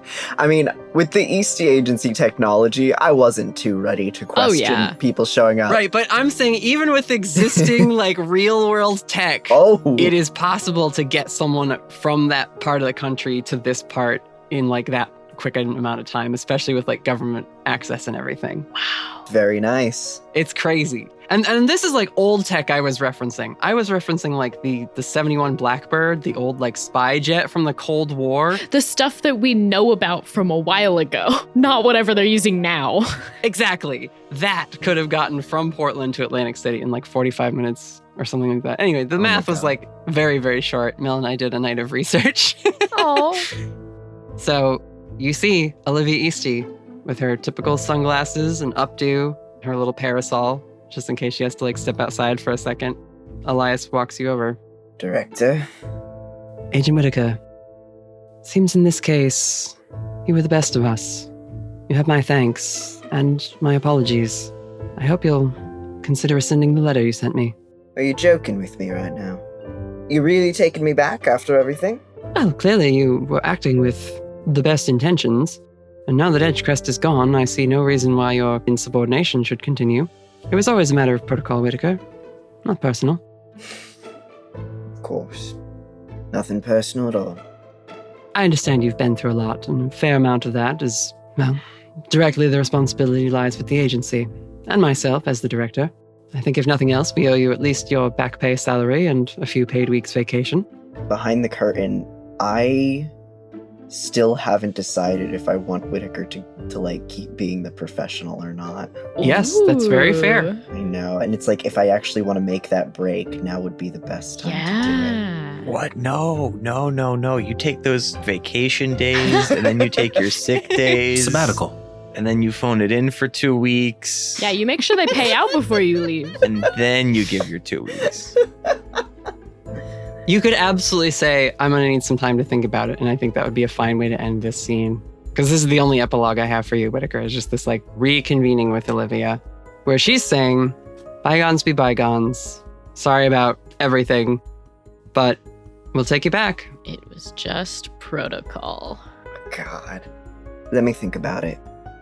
Of course. Well, at least see you back in Portland, Agent Whittaker. We've got our work cut out for us now. And she gestures at some of the monitors that are being set up, displaying like reports. CNN, monster attack, Atlantic City, blah, blah, you know, all the news and everything. It's like spreading like wildfire across the world. Yeah. How you PR guys gonna handle this one? I think we won't. For now, secret's out. And how do you feel about that? Finally being pulled into the light. It's going to get very busy at headquarters. I can use all the experienced agents I can get. Whittaker does a slow nod. I suppose I'll see you back in the office then. And I think that's all for him. Yeah, we leave that scene.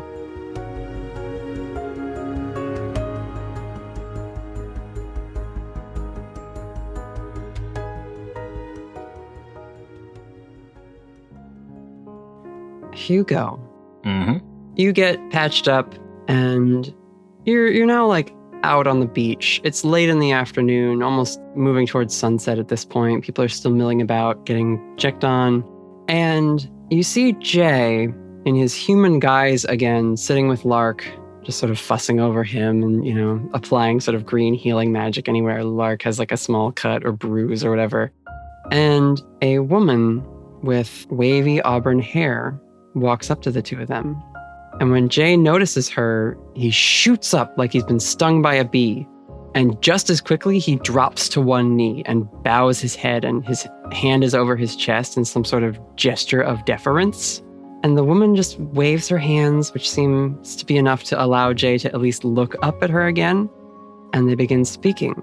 And after a moment, Jay's eyes start to scan the crowd of people, and he lands on you and rises and excuses himself from his partner, and then offers a hand to take the woman's arm. And the two of them approach you.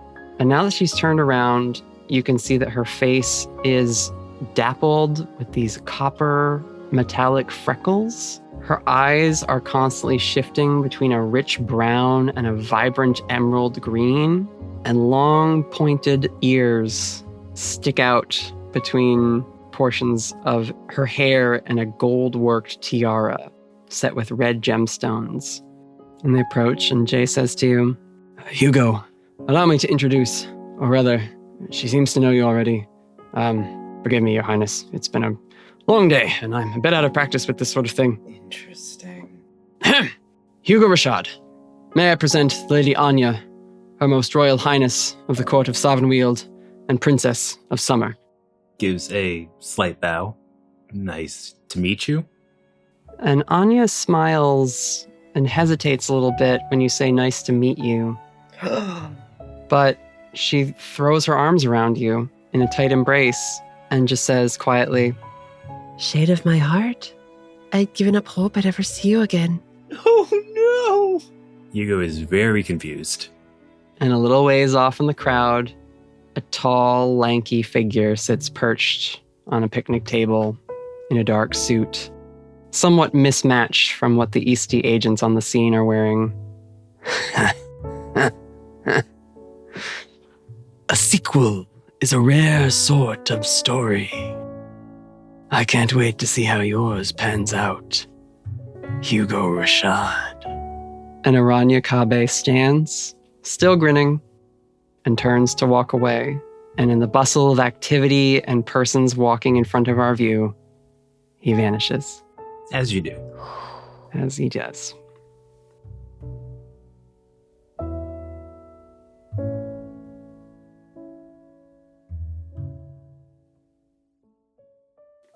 Raven, Mm-hmm. Where do you go once things die down a little bit?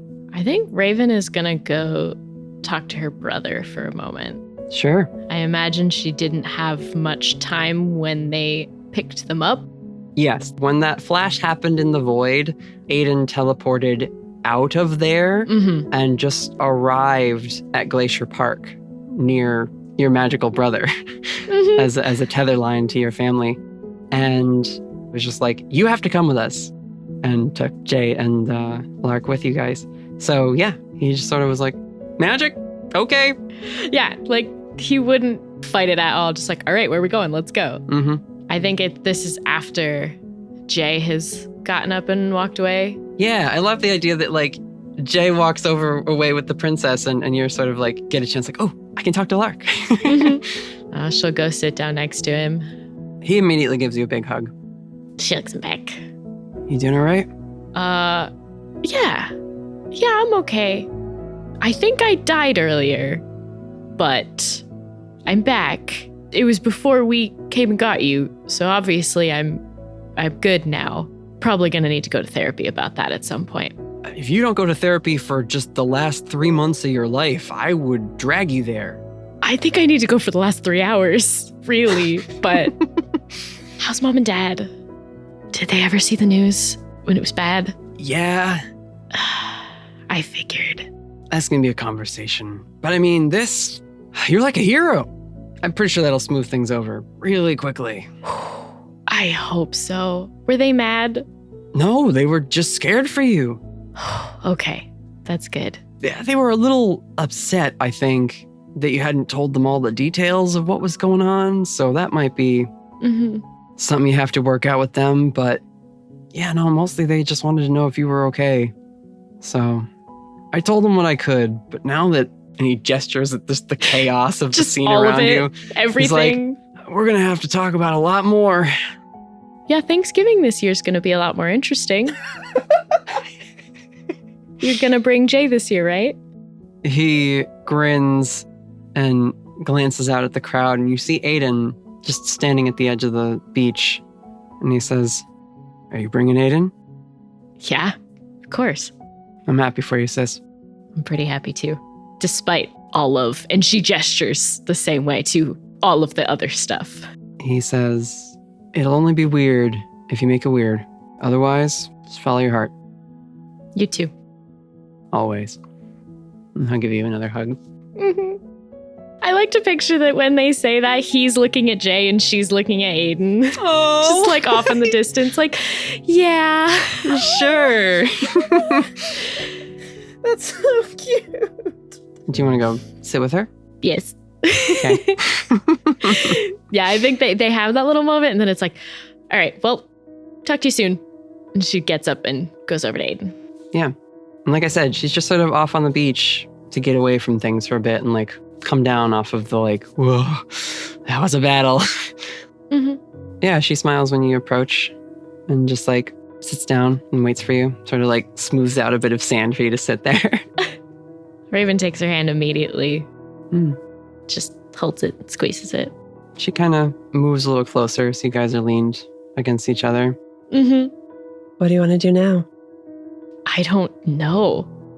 I don't think I've thought more than a couple hours out in like 3 months. Yeah, I know what you mean. I don't know what we're gonna do. I mean, I should probably talk to my parents at some point, but that doesn't have to be right away. I could call them tonight probably. I'm sure they've seen the news this time, but I don't know what's gonna happen now that everybody knows. Things are gonna change. The whole world will change. What do you want to do? I also haven't had a lot of time to think beyond the end of this trip. Whatever's next, I want to do it together. Me too. And thank you for saving us. I didn't really know what I was doing. Well, whatever it was, it worked. She goes a little quiet and just sits there with you as you watch the sky at the edge of the horizon on the water get more and more purple as the sun moves to set behind you. And this very calm smile just breaks over her face. She tilts her head down and glances at you, still smiling. Hey, I love you. I love you too. And the sun sets on this beach. A sky filled with rosy pinks and gray purples stretches above as our camera moves away from where Raven and Aidan sit cuddled together on the shoreline, watching a calm ocean.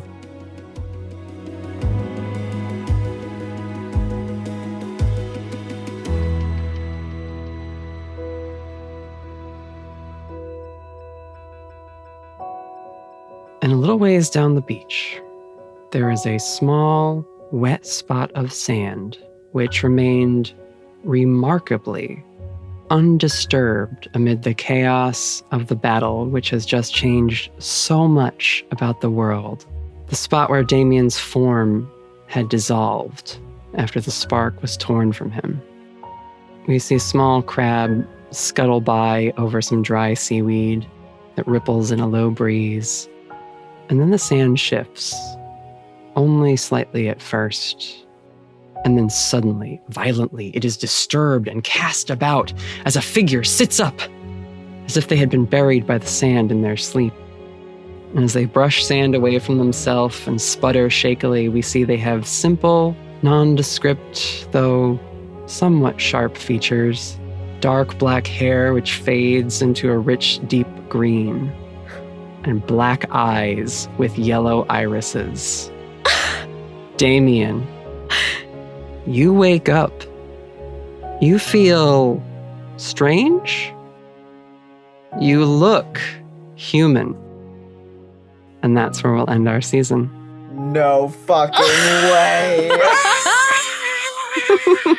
Oh my god. Remember, when you die, you come back a little weirder sometimes. That's season 2, adventurers. Thank you so much for joining us. Lots of changes are coming. Bye. Bye. Bye.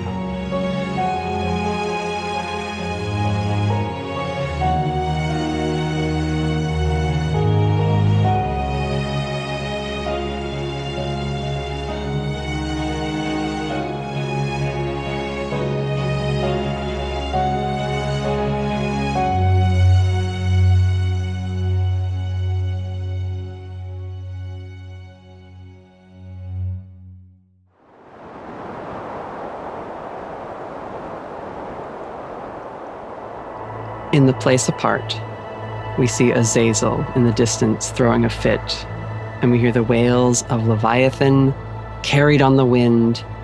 But we follow Asmodeus as he walks away from his sisters into the empty wasteland buffeted by the grit-saturated gales.